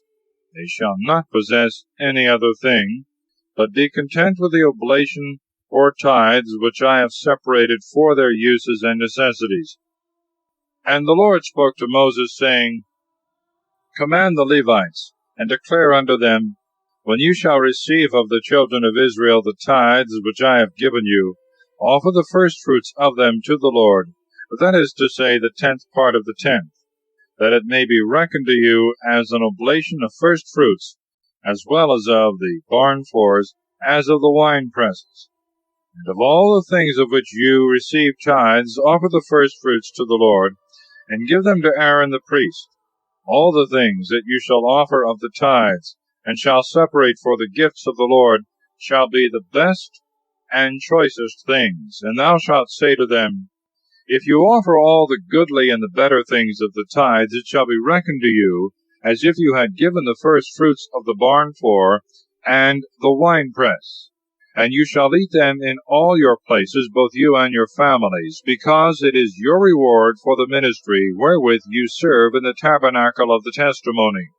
And you shall not sin in this point, by reserving the choicest and fat things to yourselves, lest you profane the oblations of the children of Israel, and die. Chapter 19. The law of the sacrifice of the red cow, and the water of expiation. And the Lord spoke to Moses and Aaron, saying, This is the observance of the victim which the Lord hath ordained. Command the children of Israel that they bring unto thee a red cow of full age, in which there is no blemish, and which hath not carried the yoke. And you shall deliver her to Eleazar the priest, who shall bring her forth without the camp, and shall immolate her in the sight of all. And dipping his finger in her blood, shall sprinkle it over against the door of the tabernacle 7 times. And shall burn her in the sight of all, delivering up to the fire her skin, and her flesh, and her blood, and her dung. The priest shall also take cedar wood, and hyssop, and scarlet twice dyed, and cast it into the flame with which the cow is consumed. And then after washing his garments and body, he shall enter into the camp, and shall be unclean until the evening. He also that hath burned her shall wash his garments and his body, and shall be unclean until the evening. And a man that is clean shall gather up the ashes of the cow, and shall pour them forth without the camp in a most clean place, that they may be reserved for the multitude of the children of Israel, and for a water of aspersion, because the cow was burnt for sin. And when he that carried the ashes of the cow hath washed his garments, he shall be unclean until the evening. Children of Israel and the strangers that dwell among them shall observe this for a holy thing by a perpetual ordinance. He that toucheth the corpse of a man, and is therefore unclean 7 days, shall be sprinkled with this water on the 3rd day, and on the 7th, and so shall be cleansed. If he were not sprinkled on the 3rd day, he cannot be cleansed on the 7th. Every one that toucheth the corpse of a man, and is not sprinkled with this mixture, shall profane the tabernacle of the Lord, and shall perish out of Israel. Because he was not sprinkled with the water of expiation, he shall be unclean, and his uncleanness shall remain upon him. This is the law of a man that dieth in a tent. All that go into his tent, and all the vessels that are there, shall be unclean 7 days. The vessel that hath no cover, nor binding over it, shall be unclean.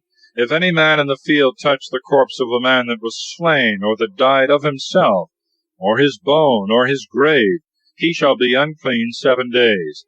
And they shall take of the ashes of the burning and of the sin offering, and shall pour living waters upon them into a vessel.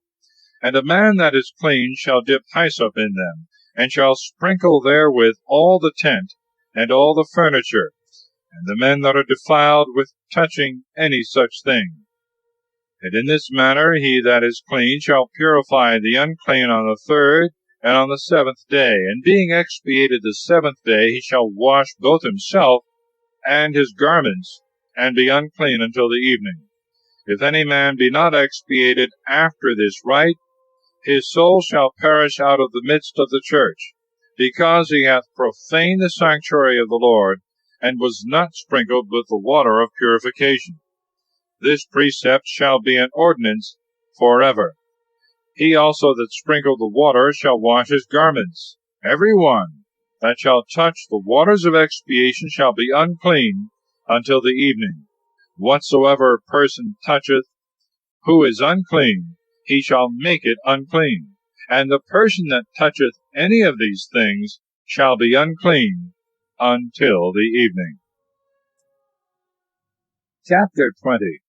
The death of Mary, the sister of Moses. The people murmur for want of water.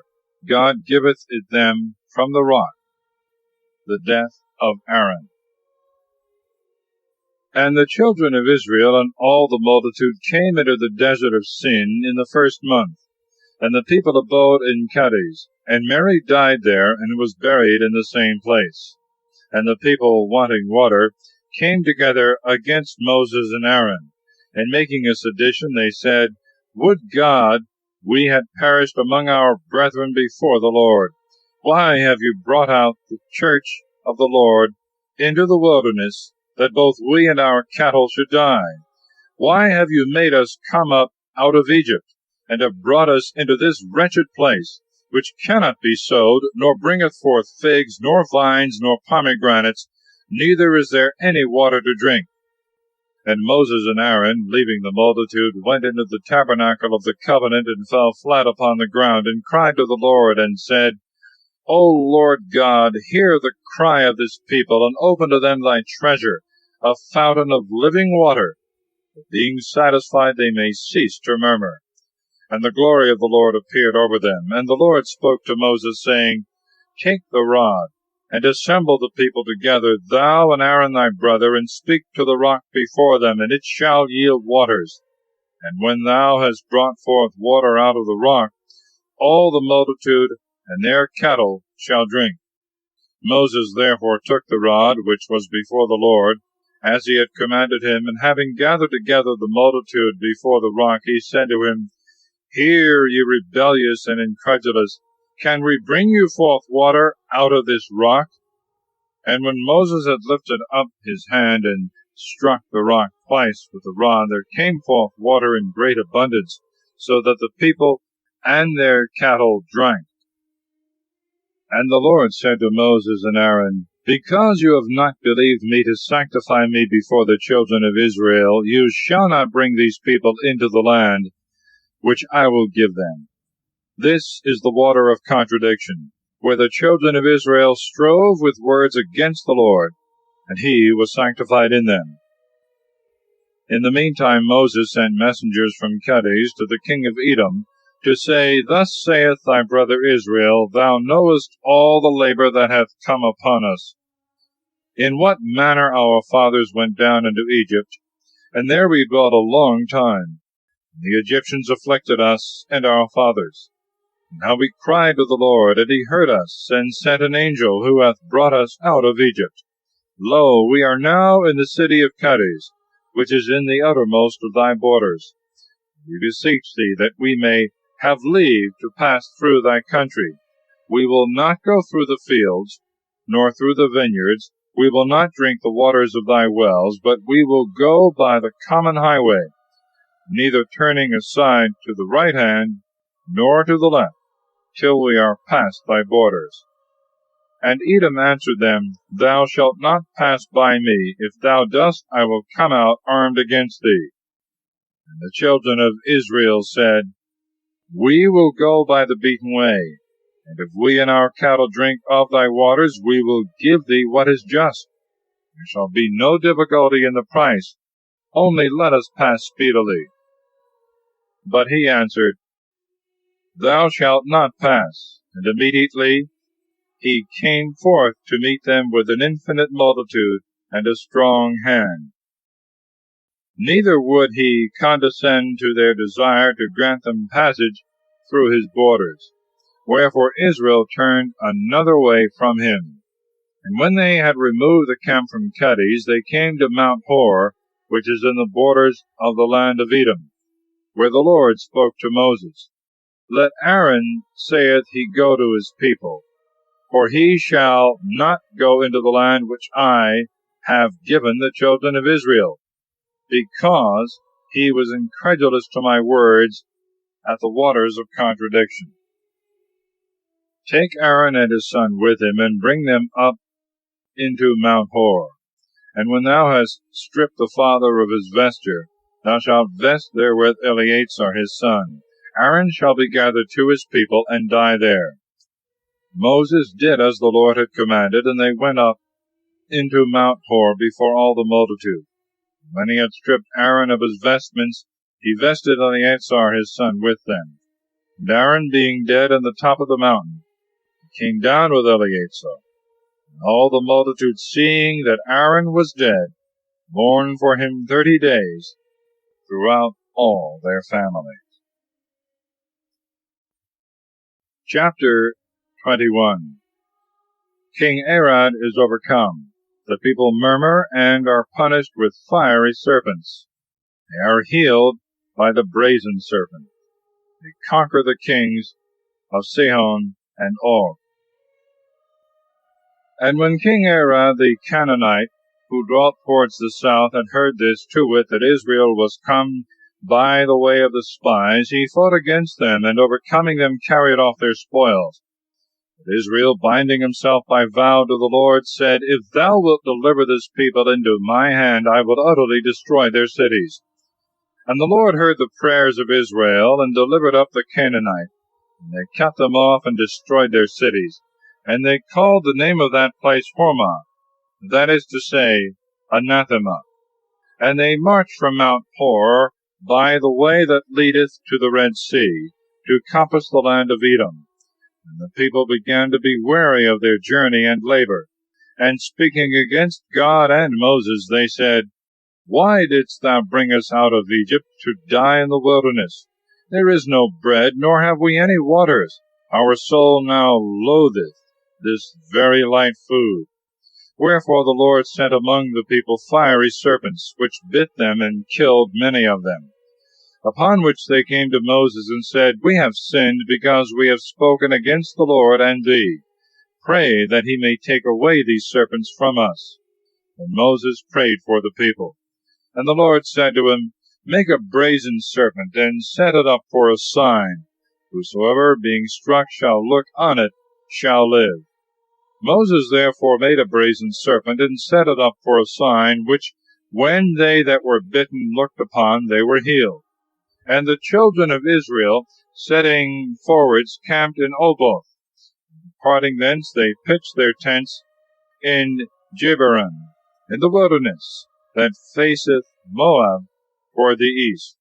And removing from thence, they came to the torrent Zared, which they left and encamped over against Arnon, which is in the desert, and standeth out on the borders of the Amorite.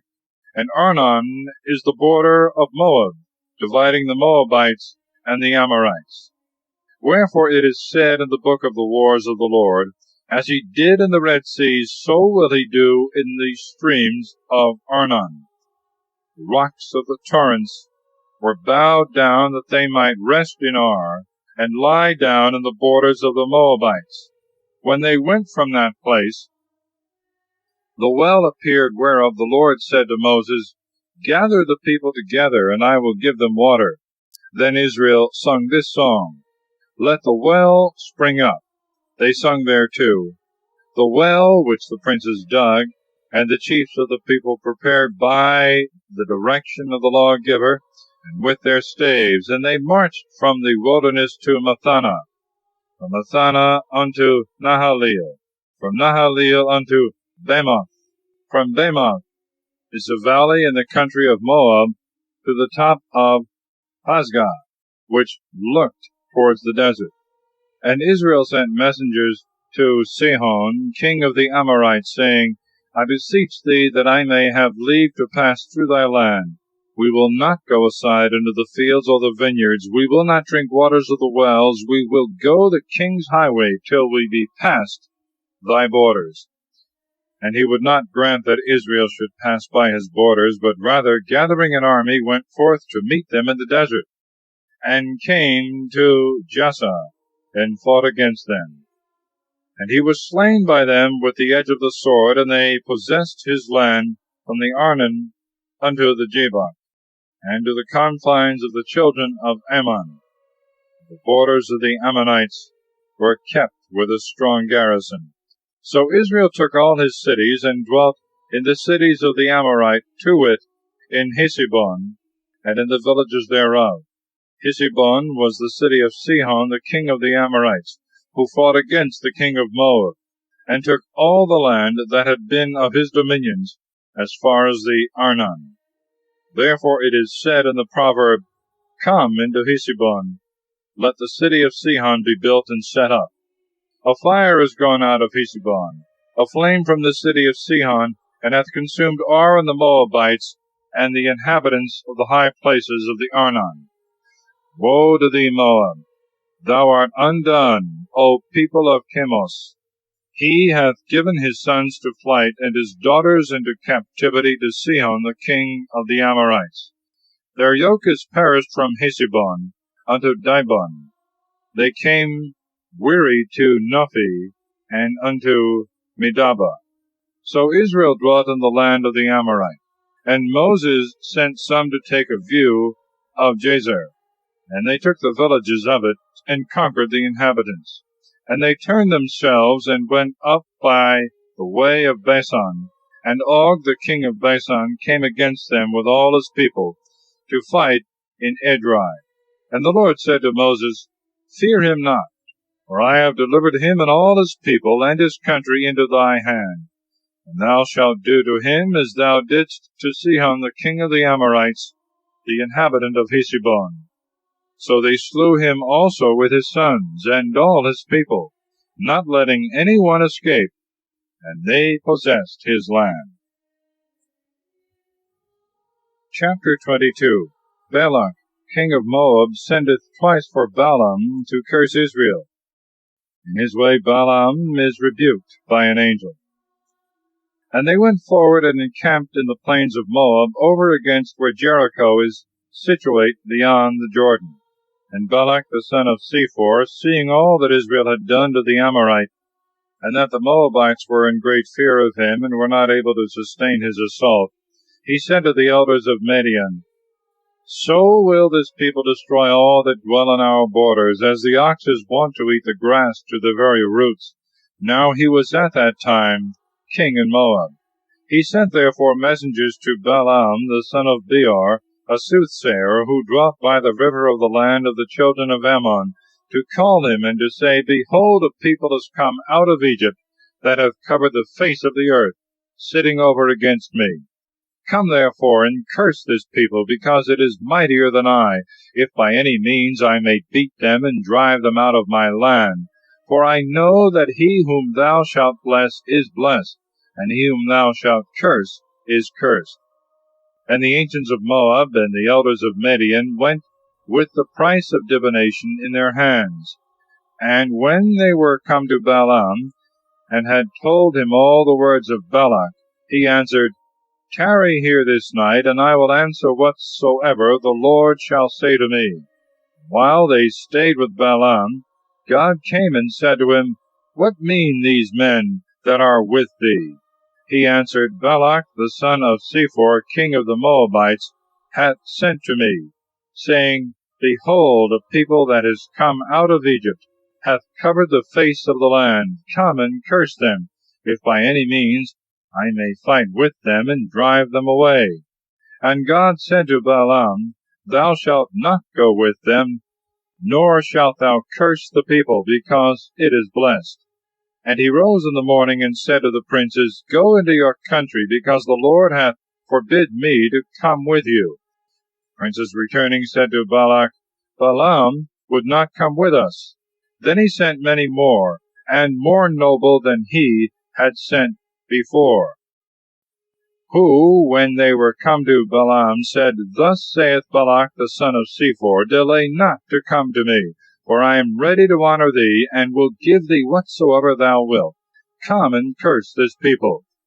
Balaam answered, If Balak would give me his house full of silver and gold, I cannot alter the word of the Lord my God to speak either more or less. I pray you to stay here this night also, that I may know what the Lord will answer me once more. God therefore came to Balaam in the night, and said to him, If these men be come to call thee, arise and go with them, yet so that thou do what I shall command thee. Balaam arose in the morning, and saddling his ass, went with them. And God was angry, and an angel of the Lord stood in the way against Balaam, who sat on the ass, and had 2 servants with him. The ass, seeing the angel standing in the way with a drawn sword, turned herself out of the way, and went into the field. And when Balaam beat her, and had a mind to bring her again to the way, the angel stood in a narrow place between 2 walls, wherewith the vineyards were enclosed. And the ass, seeing him, thrust herself close to the wall, and bruised the foot of the rider. But he beat her again. Nevertheless, the angel, going on to a narrow place, where there was no way to turn aside either to the right hand or to the left, stood to meet him. And when the ass saw the angel standing, she fell under the feet of the rider, who, being angry, beat her sides more vehemently with a staff. And the Lord opened the mouth of the ass, and she said, What have I done to thee? Why strikest thou me, lo, now this 3rd time? Balaam answered, Because thou hast deserved it, and hast served me ill. I would I had a sword, that I might kill thee. The ass said, Am not I thy beast, on which thou hast been always accustomed to ride until this present day? Tell me if I ever did the like thing to thee. But he said, Never. Forthwith the Lord opened the eyes of Balaam, and he saw the angel standing in the way with a drawn sword, and he worshipped him, falling flat on the ground. And the angel said to him, Why beatest thou thy ass these 3 times? I am come to withstand thee, because thy way is perverse and contrary to me. And unless the ass had turned out of the way, giving place to me who stood against thee, I had slain thee, and she should have lived. Balaam said, I have sinned, not knowing that thou didst stand against me. And now if it displease thee that I go, I will return. The angel said, Go with these men, and see thou speak no other thing than what I shall command thee. He went therefore with the princes. And when Balak heard it, he came forth to meet him in a town of the Moabites, that is situate in the uppermost borders of Arnon. And he said to Balaam, I sent messengers to call thee. Why didst thou not come immediately to me? Was it because I am not able to reward thy coming? He answered him, Lo, here I am. Shall I have power to speak any other thing but that which God shall put in thy mouth? So they went on together, and came into a city that was in the uttermost borders of his kingdom. And when Balak had killed oxen and sheep, he sent presents to Balaam, and to the princes that were with him. And when morning was come, he brought him to the high places of Baal, and he beheld the uttermost part of the people. Chapter 23. Balaam, instead of cursing Israel, is obliged to bless them and prophesy good things of them. And Balaam said to Balak, Build me here 7 altars, and prepare as many calves, and the same number of rams. And When he had done according to the word of Balaam, they laid together a calf and a ram upon every altar. And Balaam said to Balak, Stand a while by thy burnt offering until I go, to see if perhaps the Lord will meet me. Whatsoever he shall command, I will speak to thee. When he was gone with speed, God met him. And Balaam, speaking to him, said, I have erected 7 altars, and have laid on every one a calf and a ram. And the Lord put the word in his mouth, and said, Return to Balak, and thus shalt thou speak. Returning, he found Balak standing by his burnt offering, with all the princes of the Moabites. And taking up his parable, he said, Balak, king of the Moabites, hath brought me from Aram, from the mountains of the east. Come, said he, and curse Jacob, make haste and detest Israel. How shall I curse him whom God hath not cursed? By what means should I detest him whom the Lord detesteth not? I shall see him from the tops of the rocks, and shall consider him from the hills. This people shall dwell alone, and shall not be reckoned among the nations. Who can count the dust of Jacob, and know the number of the stock of Israel? Let my soul die the death of the just, and my last end be like to them. And Balak said to Balaam, What is this that thou dost? I sent for thee to curse my enemies, and thou contrariwise blesses them. He answered him, Can I speak anything else but what the Lord commandeth? Balak therefore said, Come with me to another place, from whence thou mayest see part of Israel, and canst not see them all. Curse them from thence. And when he had brought him to a high place upon the top of Mount Pasgah, Balaam built 7 altars, and laying on every one a calf and a ram, he said to Balak, Stand here by thy burnt offering while I go to meet him. And when the Lord had met him, and had put the word in his mouth, he said, Return to Balak, and thus shalt thou say to him. Returning, he found him standing by his burnt sacrifice, and the princes of the Moabites with him. And Balak said to him, What hath the Lord spoken? But he, taking up his parable, said, Stand, O Balak, and give ear. Hear, thou son of Sephor. God is not a man that he should lie, nor as the Son of Man that he should be changed. Hath he said then, and will he not do? Hath he spoken, and will he not fulfill? I was brought to bless. Blessing I am not able to hinder. There is no idol in Jacob, neither is there an image God to be seen in Israel. The Lord his God is with him, and the sound of the victory of the king in him. God hath brought him out of Egypt, whose strength is like to the rhinoceros. There is no soothsaying in Jacob, nor divination in Israel.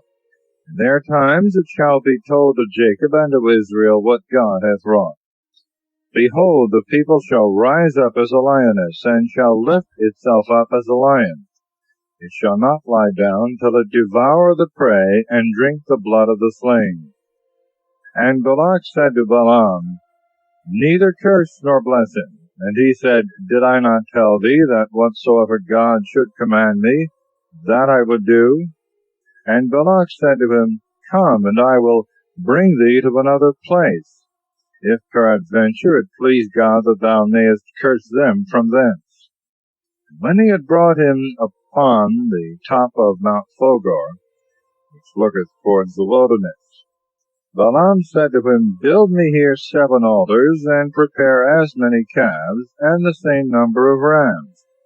Balak did as Balaam had said, and he laid on every altar a calf and a ram. Chapter 24. Balaam still continues to prophesy good things in favor of Israel. And when Balaam saw that it pleased the Lord that he should bless Israel, he went not as he had gone before to seek divination, but setting his face towards the desert. Lifting up his eyes, he saw Israel abiding in their tents by their tribes. and the Spirit of God rushing upon him, he took up his parable and said, Balaam the son of Beor hath said, Man hath said, whose eye is stopped up. The hearer of the words of God hath said, He that hath beheld the vision of the Almighty, he that falleth, and so his eyes are opened. How beautiful are thy tabernacles, O Jacob, and thy tents, O Israel! As woody valleys, as watered gardens near the rivers, as tabernacles, which the Lord hath pitched, as cedars by the waterside. Water shall flow out of his bucket, and his seed shall be in many waters.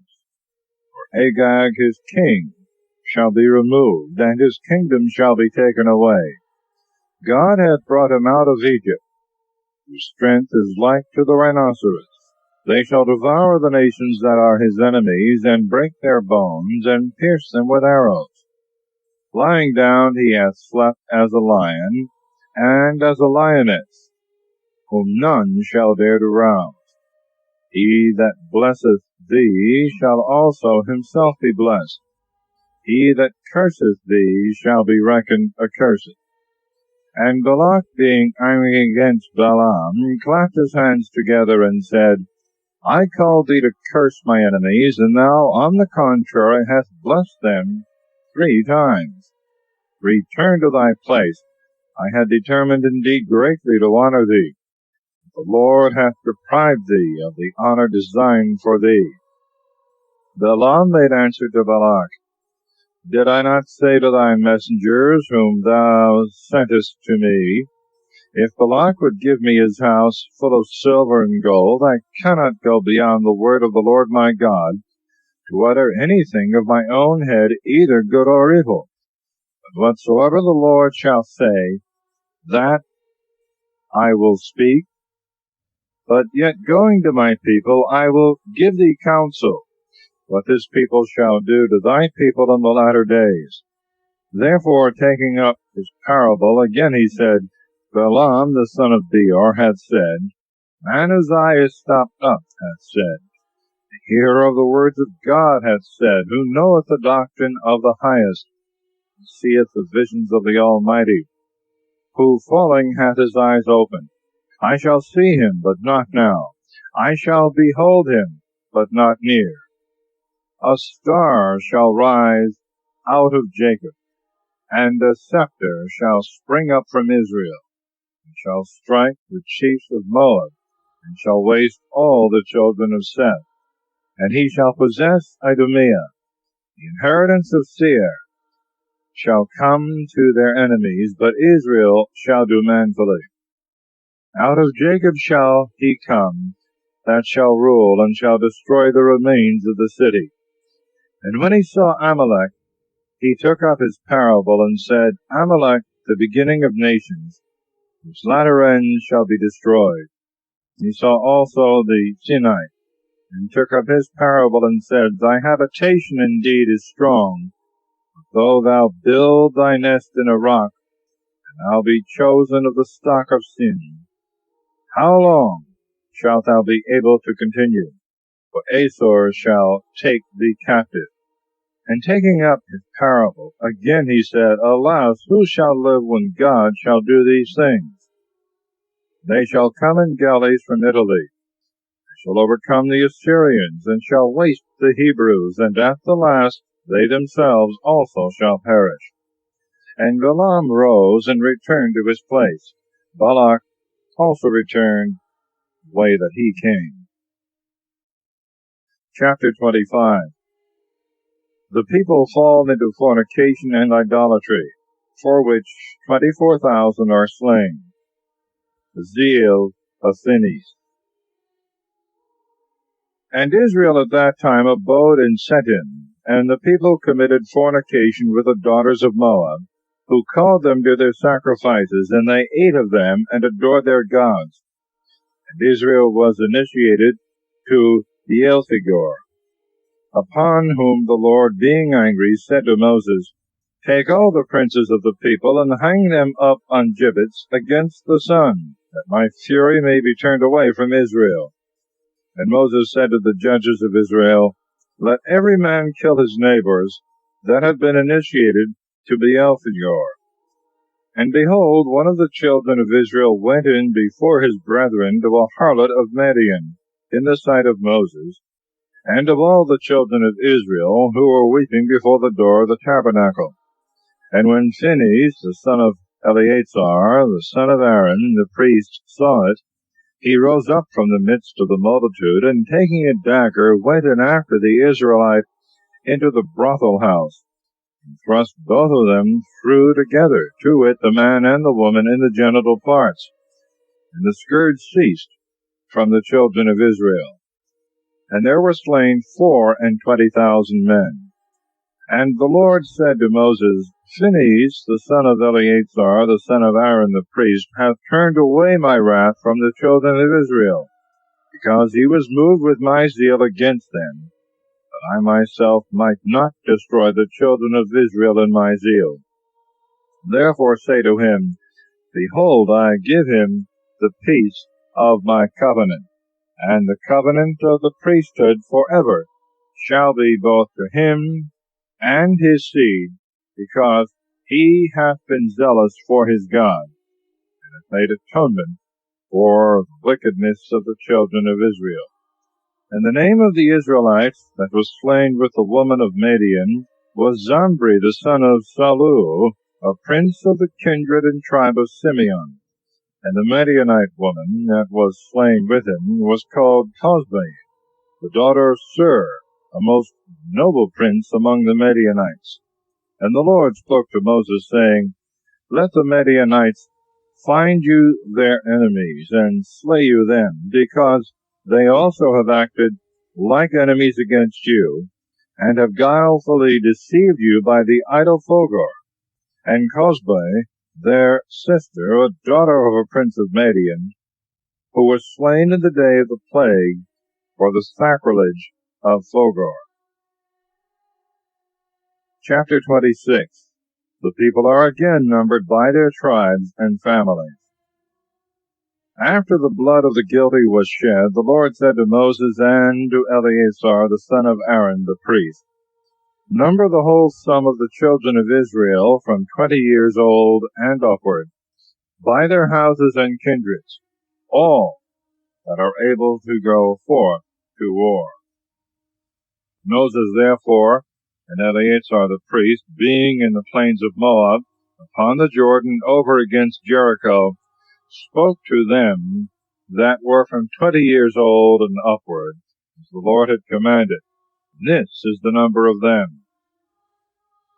Reuben, the firstborn of Israel, his sons were Henoch, of whom is the family of the Henochites, and Phallu, of whom is the family of the Phalluites, and Hesron, of whom is the family of the Hesronites, and Carmi, of whom is the family of the Carmites. These are the families of the stock of Reuben, whose number was found to be 43,730. The son of Phallu was Eliab. His sons were Nemuel and Dathan and Abiram. These are Dathan and Abiram, the princes of the people, rose against Moses and Aaron in the sedition of Korah, when they rebelled against the Lord. And the earth, opening her mouth, swallowed up Korah, many others dying, when the fire burned 250 men. There was a great miracle wrought, that when Korah perished, his sons did not perish. Sons of Simeon by their kindreds, Nemuel, him is the family of the Nemuelites. Jamin, of him is the family of the Jaminites. Jacham, him is the family of the Jachamites. Zari, him is the family of the Zarites. Saul, him is the family of the Saulites. These are the families of the stock of Simeon, of which the whole number was 22,200. The sons of Gad by their kindreds, Cephon, of him is the family of the Cephonites. Agi, of him is the family of the Agites. Sunai, of him is the family of the Sunites. Ozni, of him is the family of the Oznites. Her, of him is the family of the Herites. Arad, of him is the family of the Aradites. Ariel, of him is the family of the Arielites. These are the families of Gad, of which the whole number was 40,500. The sons of Judah, and Onan, who both died in the land of Canaan. And the sons of Judah by their kindreds were Selah, of whom is the family of the Selaites; Phares, of whom is the family of the Pharesites; Zeri, of whom is the family of the Zerites. Moreover, the sons of Phares were Hesron, of whom is the family of the Hesronites, and Hamul, of whom is the family of the Hamulites. These are the families of Judah, of which the whole number was 76,500. The sons of Issachar by their kindreds: Thola, of whom is the family of the Tholoites; Phua, of whom is the family of the Phuaites; Jasub, of whom is the family of the Jasubites; Simran, of whom is the family of the Simranites.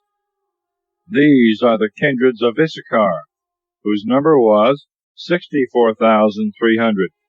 The sons of Zabulon by their kindreds: Sarid, of whom is the family of the Saradites; Elon, of whom is the family of the Elonites; Jalel, of whom is the family of the Jalelites. These are the kindreds of Zabulon, whose number was 60,500. The sons of Joseph by their kindred: Manasses and Ephraim. Of Manasses was born Machir, of whom is the family of the Machirites.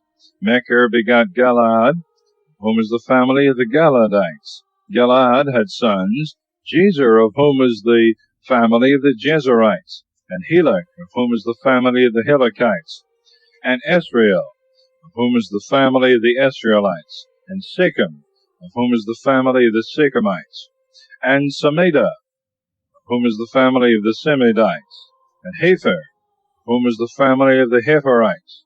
And Hepher was the father of Salphad, who had no sons, but only daughters, whose names are these: Mahlah, and Noah, and Heglah, and Milcah, and Tirzah.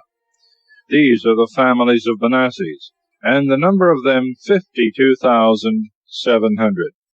And the sons of Ephraim by their kindreds were these: Suthala, of whom is the family of the Suthalalites; Becher, of whom is the family of the Becherites; Thilan, of whom is the family of the Thehanites.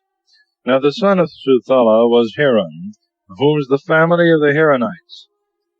These are the kindreds of the sons of Ephraim, whose number was 32,500. These are the sons of Joseph by their families.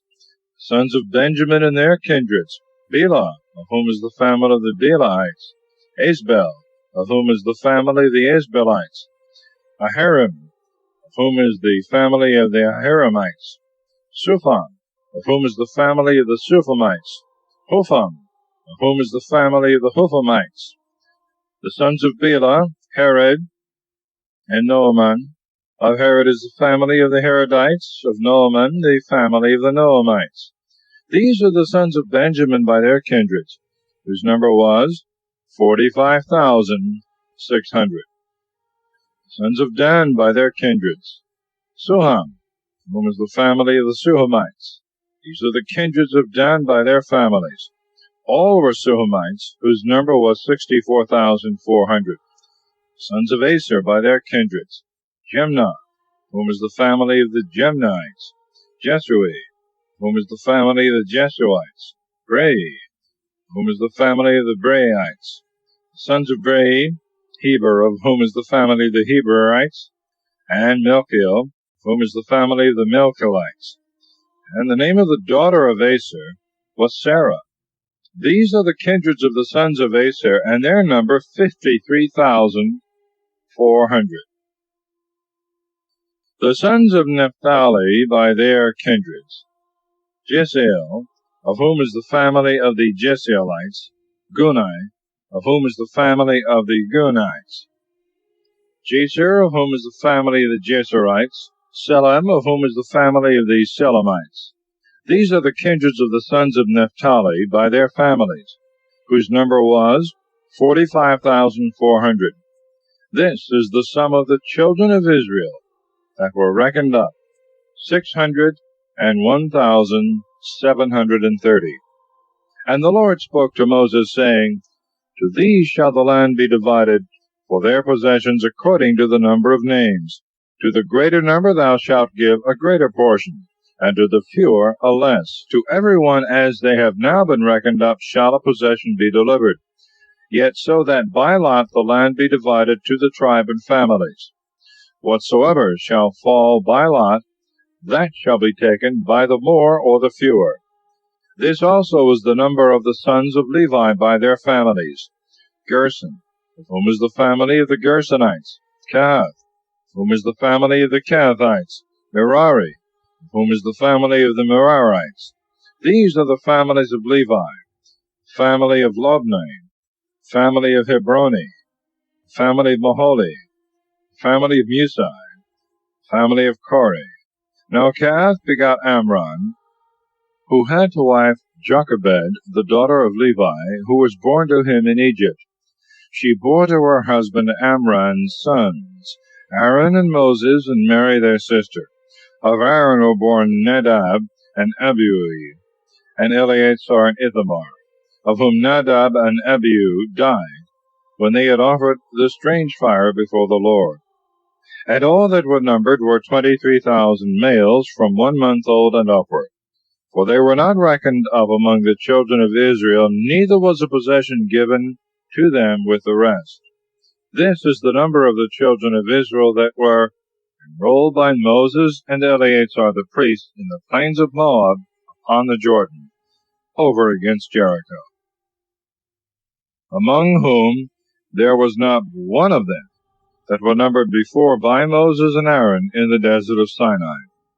For the Lord had foretold that they should die in the wilderness, and none remained of them but Caleb the son of Jephunneh, and Joshua the son of Nun. Chapter 27. The Law of Inheritance. Joshua is appointed to succeed Moses. Then came the daughters of Salphad, the son of Hepher, the son of Galad, the son of Machir, the son of Manasseh, who was the son of Joseph, and their names are Melah, and Noah, and Heglah, and Milcah, and Thirsa. And they stood before Moses and Eleazar the priest, and all the princes of the people at the door of the tabernacle of the covenant, and said, Our father died in the desert, and was not in the sedition that was raised against the Lord under Kore, but he died in his own sin, and he had no male children. Why is his name taken away out of his family, because he had no son? Give us a possession among the kinsmen of our father. And Moses referred their cause to the judgment of the Lord. And the Lord said to him, The daughters of Salphad demand a just thing. Give them a possession among their father's kindred, and let them succeed him in his inheritance. To the children of Israel thou shalt speak these things. When a man dieth without a son, his inheritance shall pass to his daughter. If he have no daughter, his brethren shall succeed him. And if he have no brethren, you shall give the inheritance to his father's brethren. But if he have no uncles by the father, the inheritance shall be given to them that are the next kin. And this shall be to the children of Israel sacred by a perpetual law, as the Lord hath commanded Moses. The Lord also said to Moses, Go up into this mountain Abarim, and view from thence the land which I will give to the children of Israel. And when thou shalt have seen it, thou also shalt go to thy people, as thy brother Aaron is gone, because you offended me in the desert of Sin, in the contradiction of the multitude. Neither would you sanctify me before them at the waters. These are the waters of contradiction in Kadesh of the desert of Sin. And Moses answered him, May the Lord, the God of the spirits of all flesh, provide a man that may be over this multitude, and may go out and in before them, and may lead them out, or bring them in, lest the people of the Lord be as sheep without a shepherd. And the Lord said to him, Take Joshua the son of Nun, a man in whom is the Spirit, and put thy hand upon him. And he shall stand before Eleazar the priest and all the multitude. And thou shalt give him precepts in the sight of all, and part of thy glory, that all the congregation of the children of Israel may hear him. If anything be to be done, Eleazar the priest shall consult the Lord for him. He and all the children of Israel with him, and the rest of the multitude, shall go out and go in at his word. Moses did as the Lord had commanded.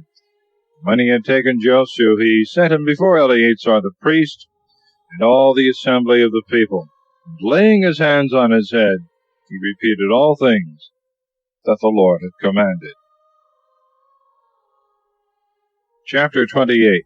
Sacrifices are appointed as well for every day as for Sabbaths and other festivals.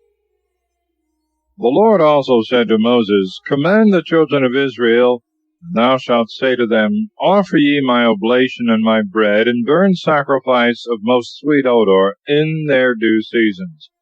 These are the sacrifices which you shall offer: 2 lambs of a year old without blemish every day, for the perpetual holocaust. 1 you shall offer in the morning, and the other in the evening. And the 10th part of an ephah of flour, which shall be tempered with the purest oil, of the measure of the 4th part of a hin. It is the continual holocaust which you offered in Mount Sinai for a most sweet odor of a sacrifice by fire to the Lord. And for a libation you shall offer of wine the 4th part of a hin for every lamb in the sanctuary of the Lord. And you shall offer the other lamb in like manner in the evening, according to all the rites of the morning sacrifice, and of the libations thereof, an oblation of most sweet odor to the Lord. And on the Sabbath day you shall offer 2 lambs of a year old without blemish, and 2 tenths of flour tempered with oil in sacrifice, and the libations, which regularly are poured out every Sabbath for the perpetual holocaust. And on the 1st day of the month you shall offer a holocaust to the Lord, 2 calves of the herd, 1 ram, and 7 lambs of a year old without blemish, and 3 tenths of flour tempered with oil in sacrifice for every calf, and 2 tenths of flour tempered with oil for every ram, and the 1/10 of a tenth of flour tempered with oil in sacrifice for every lamb. It is a holocaust of most sweet odor, and an offering by fire to the Lord. And these shall be the libations of wine that are to be poured out for every victim: 1/2 a hin for every calf, 1/3 for a ram, and 1/4 for a lamb. This shall be the holocaust for every month, as they succeed one another in the course of the year. And a buck goat also shall be offered to the Lord for a sin offering over and above the perpetual holocaust with its libations. And in the 1st month, on the 14th day of the month, shall be the phase of the Lord, and on the 15th day the solemn feast. 7 days shall they eat unleavened bread. The 1st day of them shall be venerable and holy. You shall not do any servile work therein. And you shall offer a burnt sacrifice, a holocaust to the Lord: 2 calves of the herd, 1 ram, 7 lambs of a year old without blemish. The sacrifices of every one 3 tenths of flour, which shall be tempered with oil, to every calf, and 2 tenths to every ram. 1/10 of a tenth to every lamb, that is to say, to all the 7 lambs, and 1 buck goat for sin, to make atonement for you, besides the morning holocaust, which you shall always offer. The 7th day also shall be most 7 days for the food of the fire, and for a sweet odor to the Lord, which shall rise from the holocaust and from the libations of each. The 7th day also shall be most solemn and holy unto you. You shall do no servile work therein. The day also of first fruits, when after the weeks are accomplished you shall offer new fruits to the Lord, shall be venerable and holy. You shall do no servile work therein. And you shall offer a holocaust for a most sweet odor to the Lord: 2 calves of the herd, 1 ram, and 7 lambs of a year old without blemish. And in the sacrifices of them 3 tenths of flour tempered with oil to every calf, 2 to every ram, the 1/10 of a tenth to every lamb, which in all are 7 lambs, a buck goat also, which is slain for expiation, besides the perpetual holocaust and the libations thereof. You shall offer them all, without blemish, with their libations. Chapter 29. Sacrifices for the festivals of the 7th month. The first day also of the 7th month shall be venerable and holy unto you. You shall do no servile work therein, because it is the day of the sounding and of trumpet. And you shall offer a holocaust for a most sweet odor to the Lord, 1 calf of the herd, 1 ram, and 7 lambs of a year old, without blemish. For their sacrifices 3/10 of flour tempered with oil to every calf, 2/10 to a ram, 1/10 to a lamb, which in all are 7 lambs, and a buck goat for sin, which is offered for the expiation of the people, besides the holocaust of the first day of the month with the sacrifices thereof, and the perpetual holocaust with the accustomed libations. With the same ceremonies you shall offer a burnt sacrifice for a most sweet odor to the Lord. 10th day also of this 7th month shall be holy and venerable unto you. And you shall afflict your souls, you shall do no servile work therein. And you shall offer a holocaust to the Lord for a most sweet odor, 1 calf of the herd, 1 ram, and 7 lambs of a year old, without blemish. And for their sacrifices 3/10 of flour tempered with oil to every calf, 2/10 to a ram, 1/10 of a tenth to every lamb, which are in all 7 lambs, and a buck goat for sin, besides the things that are wont to be offered for sin, for expiation, and for the perpetual holocaust, with their sacrifice and libations.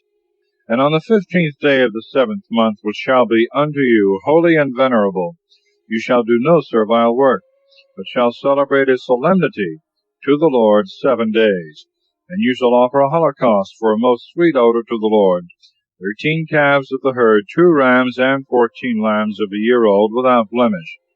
And for the libations 3/10 of flour tempered with oil to every calf, being in all 13 calves, and 2/10 to each ram, being 2 rams, 1/10 of a tenth to every lamb, being in all 14 lambs, and a buck goat for sin, besides the perpetual holocaust, and the sacrifice and the libation thereof.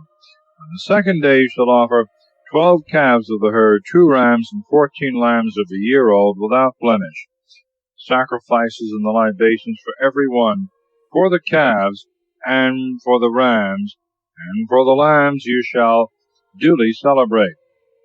And a buck goat for a sin offering, besides the perpetual holocaust, and the sacrifice and the libation thereof. The 3rd day you shall offer 11 calves, 2 rams, and 14 lambs of a year old, without blemish, and the sacrifices and the libations of every one, for the calves, and for the rams, and for the lambs you shall offer according to the rite. And a buck goat for sin, besides the perpetual holocaust, and the sacrifice and the libation thereof. The 4th day you shall offer 10 calves, 2 rams, and 14 lambs of a year old, without blemish. The sacrifices and the libations of every one, for the calves, and for the rams, and for the lambs, you shall celebrate in right manner. And a buck goat for sin, besides the perpetual holocaust, and the sacrifice and the libation thereof. The 5th day you shall offer 9 calves, 2 rams, and 14 lambs of a year old, without blemish, and the sacrifices and the libations of every one, for the calves, and for the rams, and for the lambs, you shall celebrate according to the rite. And a buck goat for sin, besides the perpetual holocaust, and the sacrifice and the libation thereof.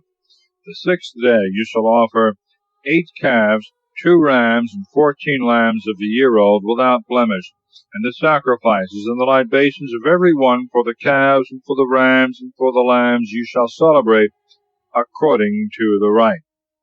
And a buck goat for sin, besides the perpetual holocaust, and the sacrifice and the libation thereof. The 7th day you shall offer 7 calves, and 2 rams, and 14 lambs of a year old, without blemish, and the sacrifices and the libations of every one, for the calves, and for the rams, and for the lambs, you shall celebrate according to the rite. and a buck goat for sin, besides the perpetual holocaust, and the sacrifice and the libation thereof. On the 8th day, which is most solemn, you shall do no servile work, but you shall offer a holocaust for a most sweet odor to the Lord, 1 calf, 1 ram, and 7 lambs of a year old, without blemish. The sacrifices and the libations of every one for the calves and for the rams and for the lambs you shall celebrate according to the rite, and a buck goat for sin, besides a perpetual holocaust, and the sacrifice and the libation thereof. These things shall you offer to the Lord in your solemnities, besides your vows and voluntary oblations for holocaust, for sacrifice, for libation, and for victims of peace offerings. Chapter 30. Of vows and oaths and their obligation. And Moses told the children of Israel all that the Lord had commanded him. And he said to the princes of the tribes of the children of Israel, This is the word that the Lord hath commanded. If any man make a vow to the Lord, or bind himself by an oath, he shall not make his word void, but shall fulfill all that he promised. If a woman vow anything, and bind herself by an oath, being in her father's house, and but yet a girl in age, if her father knew the vow that she hath promised, and the oath wherewith she hath bound her soul, and held his peace, she shall be bound by the vow. Whatsoever she promised and swore, she shall fulfill indeed. But if her father, immediately as soon as he heard it, gainsayed it, both her vows and her oaths shall be void, neither shall she be bound to what she promised, because her father hath gainsaid it. If she have a husband, and shall vow anything, and the word once going out of her mouth shall bind her soul by an oath, they that her husband shall hear it, and not gainsay it, she shall be bound to the vow, and shall give whatsoever she promised. But if as soon as he heareth, he gainsay it, and make her promises, and the words wherewith she had bound her soul of no effect, the Lord will forgive her. The widow, she that is divorced, shall fulfill whatsoever they vow. If a wife in the house of her husband hath bound herself by vow and by oath, if her husband hear, hold his peace, and doth not disallow the promise, she shall accomplish whatsoever she had promised. But if forthwith he gainsay it, she shall not be bound by the promise, because her husband gainsaid it, and the Lord will be merciful to her. If she vow and bind herself by oath, to afflict her soul by fasting or abstinence from other things, it shall depend on the will of her husband, whether she shall do it or not do it. But if the husband hearing it hold his peace, and defer the declaring his mind till another day, whatsoever she had vowed and promised, she shall fulfill, because immediately as he heard it, he held his peace. But if he gainsay it after that he knew it, he shall bear her iniquity. These are the laws which the Lord appointed to Moses between the husband and the wife, between the father and the daughter, that is as yet but a girl in age, or that abideth in her father's house. Chapter 31. The Midianites are slain for having drawn the people of Israel into sin. The dividing of the booty.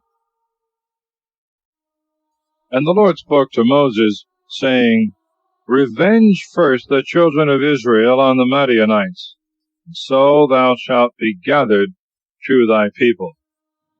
And Moses forthwith said, Arm of you men to fight, who may take the revenge of the Lord on the Midianites. Let 1,000 men be chosen out of every tribe of Israel to be sent to the war. And they gave 1,000 of every tribe, that is to say, 12,000 men, well appointed for battle. And Moses sent them with Phinehas, the son of Eleazar the priest, and he delivered to him the holy vessels, and the trumpets to sound. And when they had fought against the Midianites and had overcome them, they slew all the men. And their kings Evi and Rechem and Sur and Hur and Rebi, 5 princes of the nation. Balaam also the son of Beor they killed with the sword. And they took their women and their children captives, and all their cattle and all their goods and all their possessions they plundered, and all their cities and their villages and castles they burned. And they carried away the booty and all that they had taken, both of men and of beasts. And they brought them to Moses and Eleazar the priest, and to all the multitude of the children of Israel. But the rest of the things for use they carried to the camp on the plains of Moab, besides the Jordan, over against Jericho. Moses and Eleazar the priest and all the princes of the synagogue went forth to meet them without the camp.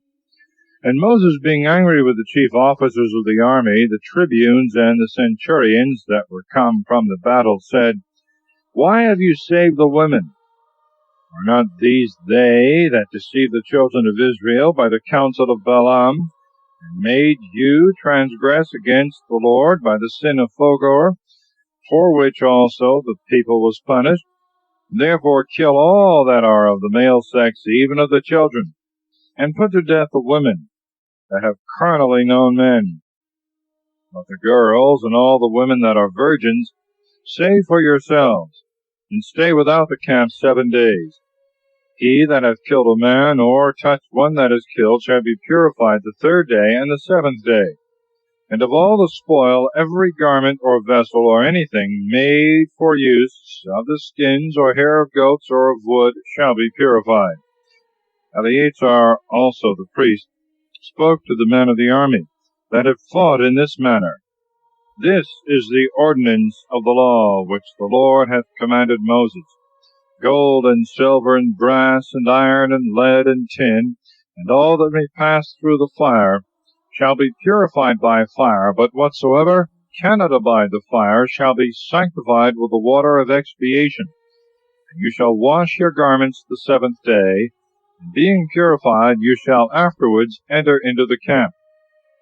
And the Lord said to Moses, Take the sum of the things that were taken both of man and beast, thou and Eleazar the priest, and the princes of the multitude, and thou shalt divide the spoil equally between them that fought and went out to the war, and between the rest of the multitude. And thou shalt separate a portion to the Lord from them that fought and were in the battle, 1 soul of 500, as well as of persons, as of oxen and asses and sheep. And thou shalt give it to Eleazar the priest, because they are the firstfruits of the Lord. Out of the moiety also of the children of Israel thou shalt take the 50th head of persons, and of oxen and asses and sheep, and of all beasts, and thou shalt give them to the Levites that watch in the charge of the tabernacle of the Lord. And Moses and Eleazar did as the Lord had commanded. The spoil which the army had taken was 675,000 sheep, 72,000 oxen, 61,000 asses, and 32,000 persons of the female sex that had not known men. And 1/2 was given to them that had been in the battle, to it 337,500 sheep, out of which for the portion of the Lord were reckoned 675 sheep, and out of the 36,000 oxen, 72 oxen, out of the 30,500 asses, 61 asses. Out of the 16,000 persons there fell to the portion of the Lord 32 souls. And Moses delivered the number of the first fruits of the Lord to Eleazar the priest, as had been commanded him, out of the half of the children of Israel which he had separated for them that had been in the battle. But out of the half that fell to the rest of the multitude, that is to say, out of the 337,500 sheep, and out of the 36,000 oxen, and out of the 30,500 asses, and out of the 16,000 persons, Moses took the 50th head, and gave it to the Levites that watched in the tabernacle of the Lord, as the Lord had commanded. And when the commanders of the army and the tribunes and centurions were come to Moses, they said, We thy servants have reckoned up the number of the fighting men whom we had under our hand, and not so much as one was wanting. Therefore we offer as gifts to the Lord what gold every one of us could find in the booty, in garters and tablets, rings and bracelets, and chains, that thou mayest pray to the Lord for us. And Moses and Eleazar the priest received all the gold in divers kinds, in weight 16,750 shekels, from the tribunes and from the centurions, for that which every one had taken in the booty was his own. That which was received they brought into the tabernacle of the testimony for a memorial of the children of Israel before the Lord. Chapter 32. The tribes of Reuben and Gad and half of the tribe of Manasseh received their inheritance on the east side of Jordan, upon conditions approved of by Moses. And the sons of Reuben and Gad had many flocks of cattle, and their substance in beasts was infinite.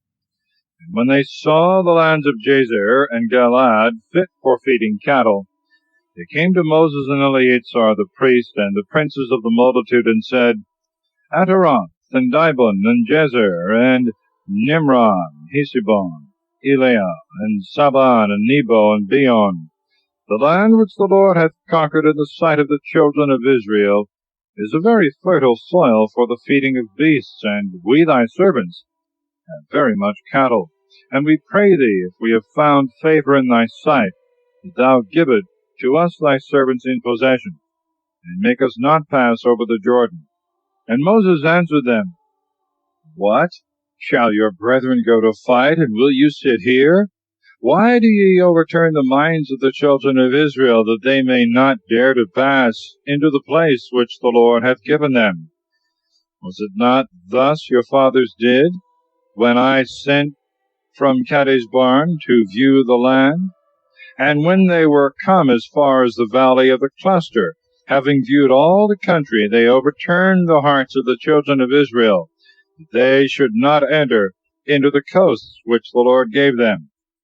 And he swore in his anger, saying, If these men that came up out of Egypt, 20 years old and upward, shall see the land which I promised with an oath to Abraham, Isaac, and Jacob, because they would not follow me, except Caleb, the son of Jephunneh, the Kenizzite, and Joshua, the son of Nun, these have fulfilled my will. And the Lord, being angry against Israel, led them about through the desert 40 years, until the whole generation that hath done evil in his sight was consumed. And behold, said he, you are risen up instead of your fathers, the increase and offspring of sinful men, to augment the fury of the Lord against Israel. For if you will not follow him, he will leave the people in the wilderness, and you shall be the cause of the destruction of all. But they coming near said, We will make sheepfolds and stalls for our cattle, and strong cities for our children. And we ourselves will go armed and ready for battle before the children of Israel, until we bring them in unto their places. Our little ones and all we have shall be in walled cities, for fear of the ambushes of the inhabitants. We will not return into our houses until the children of Israel possess their inheritance, neither will we seek anything beyond the Jordan, because we have already our possession on the east side thereof. And Moses said to them, If you do what you promise, go on well appointed for war before the Lord, and let every fighting man pass over the Jordan until the Lord overthrow his enemies, and all the land be brought under him. Then shall you be blameless before the Lord and before Israel, and you shall obtain the countries that you desire before the Lord. But if you do not what you say, no man can doubt but you sin against God, and know ye that your sin shall overtake you. Build therefore cities for your children, and folds and stalls for your sheep and beasts, and accomplish what you have promised. children of Gad and Reuben said to Moses, We are thy servants, we will do what my Lord commandeth. We will leave our children and our wives and sheep and cattle in the cities Galaad. We thy servants, all well appointed, will march on to the war, as thou, my Lord, speakest.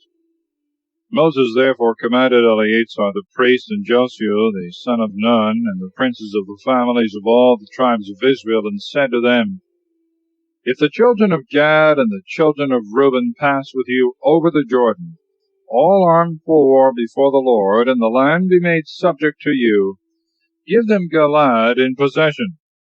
But if they will not pass armed with you into the land of Canaan, let them receive places to dwell in among you. And the children of Gad, the children of Reuben answered, As the Lord hath spoken to his servants, so will we do. We will go armed before the Lord into the land of Canaan, and we confess that we have already received our possession beyond the Jordan. Moses therefore gave to the children of Gad and of Reuben and to the half-tribe of Manasseh, the son of Joseph, the kingdom of Sihon, king of the Amorites, kingdom of Og, king of Bashan, and their land, and the cities thereof, and round about. And the sons of Gad built Dibon, and Ataroth, and Aroer, and Etroth, and Sophan, and Jazer, and Jegbah, and Beth-Nimrah, and Betharan, fenced cities, and folds for their cattle. Children of Reuben built Heshbon, and Elealeh, and Kiriathaim, and Nebo, and Baalmeon, their names being changed, and Sabamah, giving names to the cities which they had built. Moreover, the children of Machir, the son of Manasseh, went into Galaad and wasted it, cutting off the Amorites, the inhabitants thereof. And Moses gave the land of Galaad to Machir, the son of Manasseh, and he dwelt in it. And Jair, the son of Manasseh, went and took the villages thereof, and he called them Havoth-Jair, that is to say, the villages of Jair. Nobi also went and took Kenath, with the villages thereof, and he called it by his own name, Nobi. Chapter 33. The mansions or journeys of the children of Israel towards the land of promise. These are the mansions of the children of Israel who went out of Egypt by their troops under the conduct of Moses and Aaron, which Moses wrote down according to the places of their encamping, which they changed by the commandment of the Lord. Now the children of Israel departed from Ramesses the first month, on the 15th day of the first month, the day after the phase, with a mighty hand in the sight of all the Egyptians, who were burying their firstborn, whom the Lord had slain. Upon their gods also he had executed vengeance. And they camped in Succoth. And from Succoth they came into Etham, which is in the uttermost borders of the wilderness. Departing from thence, they came over against Pihahiroth, which looketh towards Beelzephon, and they camped before Magdalon. And departing from Pihahiroth, they passed through the midst of the sea into the wilderness. And having marched 3 days through the desert of Etham, they camped in Marah. And departing from Marah, they came into Elim, where there were 12 fountains of water and 70 palm trees, and there they camped. But departing from thence also, they pitched their tents by the Red Sea. And departing from the Red Sea, they camped in the desert of Sin. And they removed from thence, and came to Daphkah. And departing from Daphkah, they encamped in Alus. And departing from Alus, they pitched their tents in Raphidim, where the people wanted water to drink. And departing from Raphidim, they encamped in the desert of Sinai. But departing also from the desert of Sinai, they came to the graves of Lust. And departing from the graves of Lust, they camped in Hazeroth. From Hazeroth they came to Rethmah. And departing from Rethmah, they camped in Rimmon-Phares. And they departed from thence, and came to Libnah. Moving from Libnah, they camped in Resah. And departing from Rissa, they came to Keilatha, and they removed from thence and camped in the mountain Sephir. Departing from the mountain Sephir, they came to Arada. From thence they went and camped in Mekhelah. Departing from Mekhelah, they came to Thahath. Removing from Thahath, they camped in Thari. And they departed from thence, and pitched their tents in Methkah. And removing from Methkah, they camped in Hezmonah. And departing from Hezmonah, they came to Moseroth. And removing from Moseroth, they camped in Bene-Jaakan. And departing from Bene-Jaakan, they came to Mount Gadgad. From thence they went and camped in Jedibatha.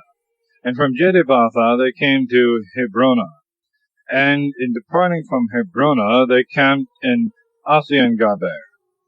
They removed from thence, and came into the desert of Sin, which is Cadiz. And departing from Cadiz, they camped in Mount Hor, in the uttermost borders of the land of Edom. And Aaron the priest went up into Mount Hor at the commandment of the Lord. And there he died in the 40th year of the coming forth of the children of Israel out of Egypt, 5th month, the 1st day of the month, when he was 123 years old.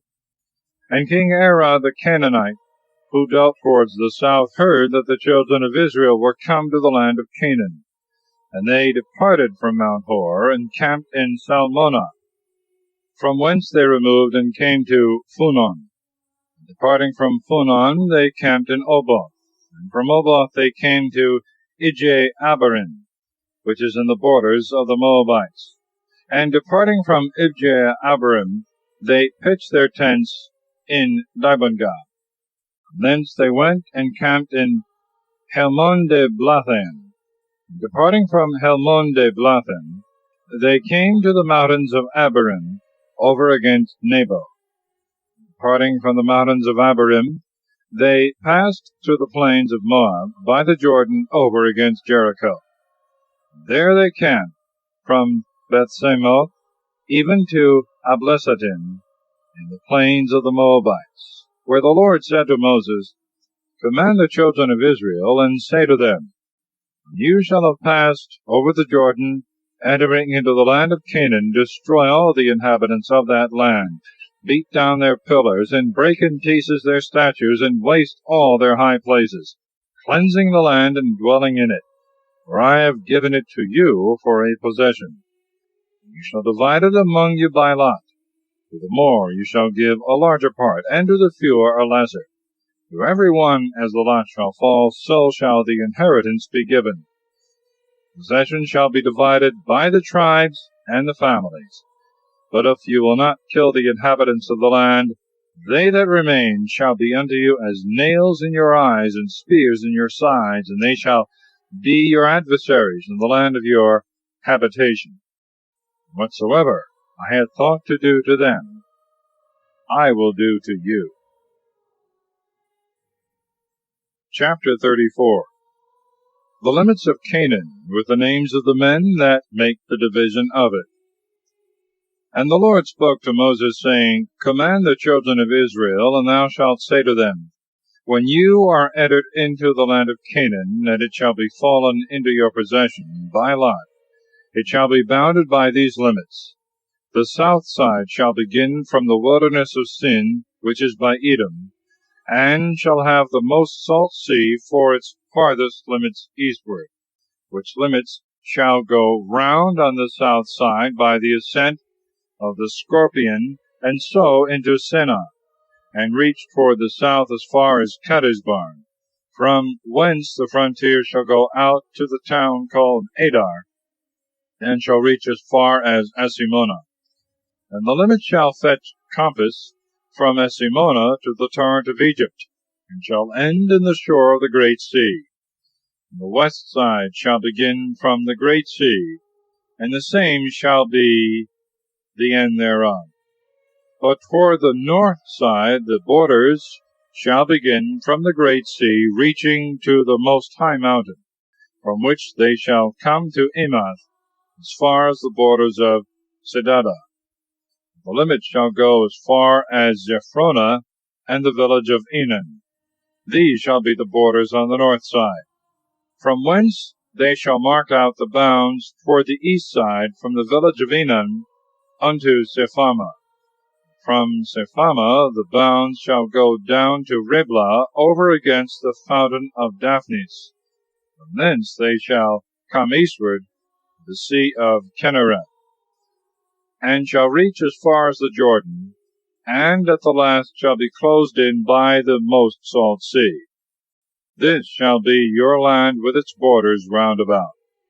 And Moses commanded the children of Israel, saying, This shall be the land which you shall possess by lot, which the Lord hath commanded to be given to the 9 tribes, and to the half-tribe, tribe of the children of Reuben by their families, tribe of the children of Gad according to the number of their kindreds, and half of the tribe of Manasseh, that is, 2 tribes and a half, have received their portion beyond the Jordan, over against Jericho at the east side. And the Lord said to Moses, These are the names of the men that shall divide the land unto you. These are the priest, and Joshua the son of Nun, and 1 prince of every tribe, whose names are these: of the tribe of Judah, Caleb the son of Jephone; of the tribe of Simeon, Samuel the son of Ammiud; of the tribe of Benjamin, Elidah the son of Kesilon; the tribe of the children of Dan, Dokai the son of Joglai; of the children of Joseph, of the tribe of Manasseh, Haniel the son of Ephod; of the tribe of Ephraim, Camuel the son of Septan; of the tribe of Zabulon, Elisaphan the son of Pharnach; of the tribe of Issachar, Phaltiel the prince the son of Ozan; of the tribe of Aser, Ahiud the son of Salomai; of the tribe of Naphtali, Phaduel the son of Ammiud. These are they whom the Lord hath commanded to divide the land of Canaan to the children of Israel. Chapter 35. Cities are appointed for the Levites, of which 6 are to be the cities of refuge. And the Lord spoke these things also to Moses in the plains of Moab by the Jordan, over against Jericho. Command the children of Israel that they give to the Levites out of their possessions cities to dwell in, and their suburbs round about, that they may abide in the towns, and the suburbs may be for their cattle and beasts, which suburbs shall reach from the walls of the cities outward, 1,000 paces on every side. Toward the east shall be 2,000 cubits, and towards the south in like manner shall be 2,000 cubits. Towards the sea also, which looketh to the west, shall be the same extent. The north side shall be bounded with the like limits. The cities shall be in the midst, and the suburbs without. And among the cities which you shall give to the Levites, 6 shall be separated for a refuge to fugitives, that he who hath shed blood may flee to them. And besides these there shall be other 42 cities, that is, in all 48, with their suburbs. And of these cities which shall be given out of the possessions of the children of Israel, from them that have more, more shall be taken, and from them that have less, fewer. Each shall give towns to the Levites according to the extent of their inheritance. The Lord said to Moses, Speak to the children of Israel, and thou shalt say to them, When you shall have passed over the Jordan into the land of Canaan, determine what cities shall be for the refuge of fugitives, who have shed blood against their will. When the fugitives shall be in them, the kinsman of him that is slain may not have power to kill him, until he stand before the multitude, and his cause be judged. And of those cities that are separated for the refuge of fugitives, 3 shall be beyond the Jordan, and 3 in the land of Canaan, as well for the children of Israel as for strangers and sojourners, that he may flee to them, who hath shed blood against his will. If any man strike with iron, and he die that was struck, he shall be guilty of murder, and he himself shall die. If he throw a stone, and he that is struck die, he shall be punished in the same manner. If he that is struck with wood die, he shall be revenged by the blood of him that struck him. The kinsman of him that was slain shall kill the murderer. As soon as he apprehended him, he shall kill him. If through hatred any one push a man, or fling anything at him with ill design, or being his enemy strike him with his hand, and he die, the striker shall be guilty of murder. The kinsman of him that was slain, as soon as he findeth him, shall kill him. But if by chance medley, and without hatred and enmity, he do any of these things, and this be proved in the hearing of the people, and the cause be debated between him that struck and the next of kin, the innocent shall be delivered from the hand of the revenger, and shall be brought back by sentence into the city to which he had fled, and he shall abide there until the death of the high priest, that is anointed with the holy oil. If the murderer be found without the limits of the city that are appointed for the banished, and be struck by him that is the avenger of blood, he shall not be guilty that killed him. For the fugitive ought to have stayed in the city until the death of the high priest, and after he is dead, then shall the manslayer return to his own country. These things shall be perpetual, and for an ordinance in all your dwellings. The murderer shall be punished by witnesses. None shall be condemned upon the evidence of one man. You shall not take money of him that is guilty of blood, but he shall die forthwith. The banished and fugitives before the death of the high priest may by no means return into their own cities. Defile not the land of your habitation, which is stained with the blood of the innocent. Neither can it otherwise be expiated, but by his blood that hath shed the blood of another.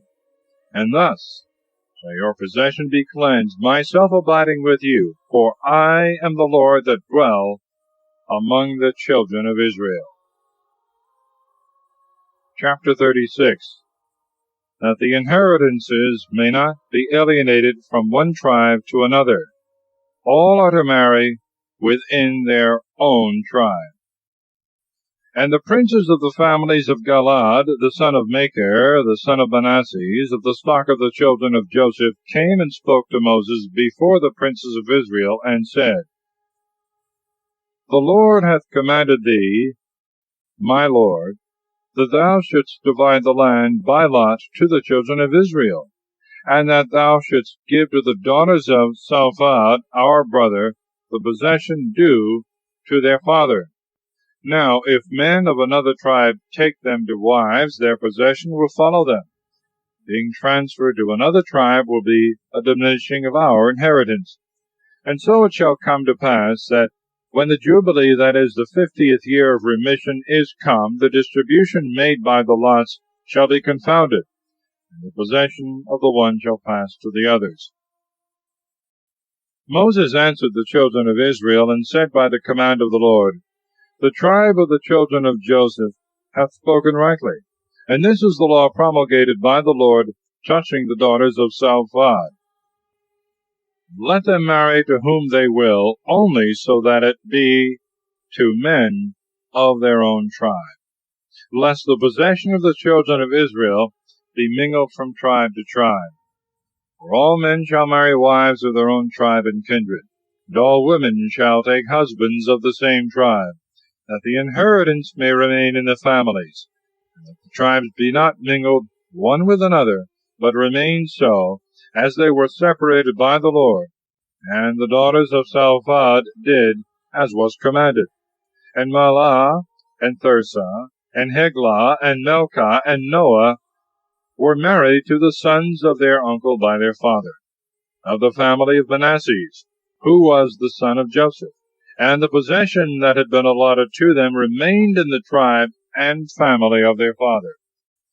These are the commandments and judgments which the Lord commanded by the hand of Moses to the children of Israel, in the plains of Moab, upon the Jordan, over against Jericho. Thus concludes the book of Numbers.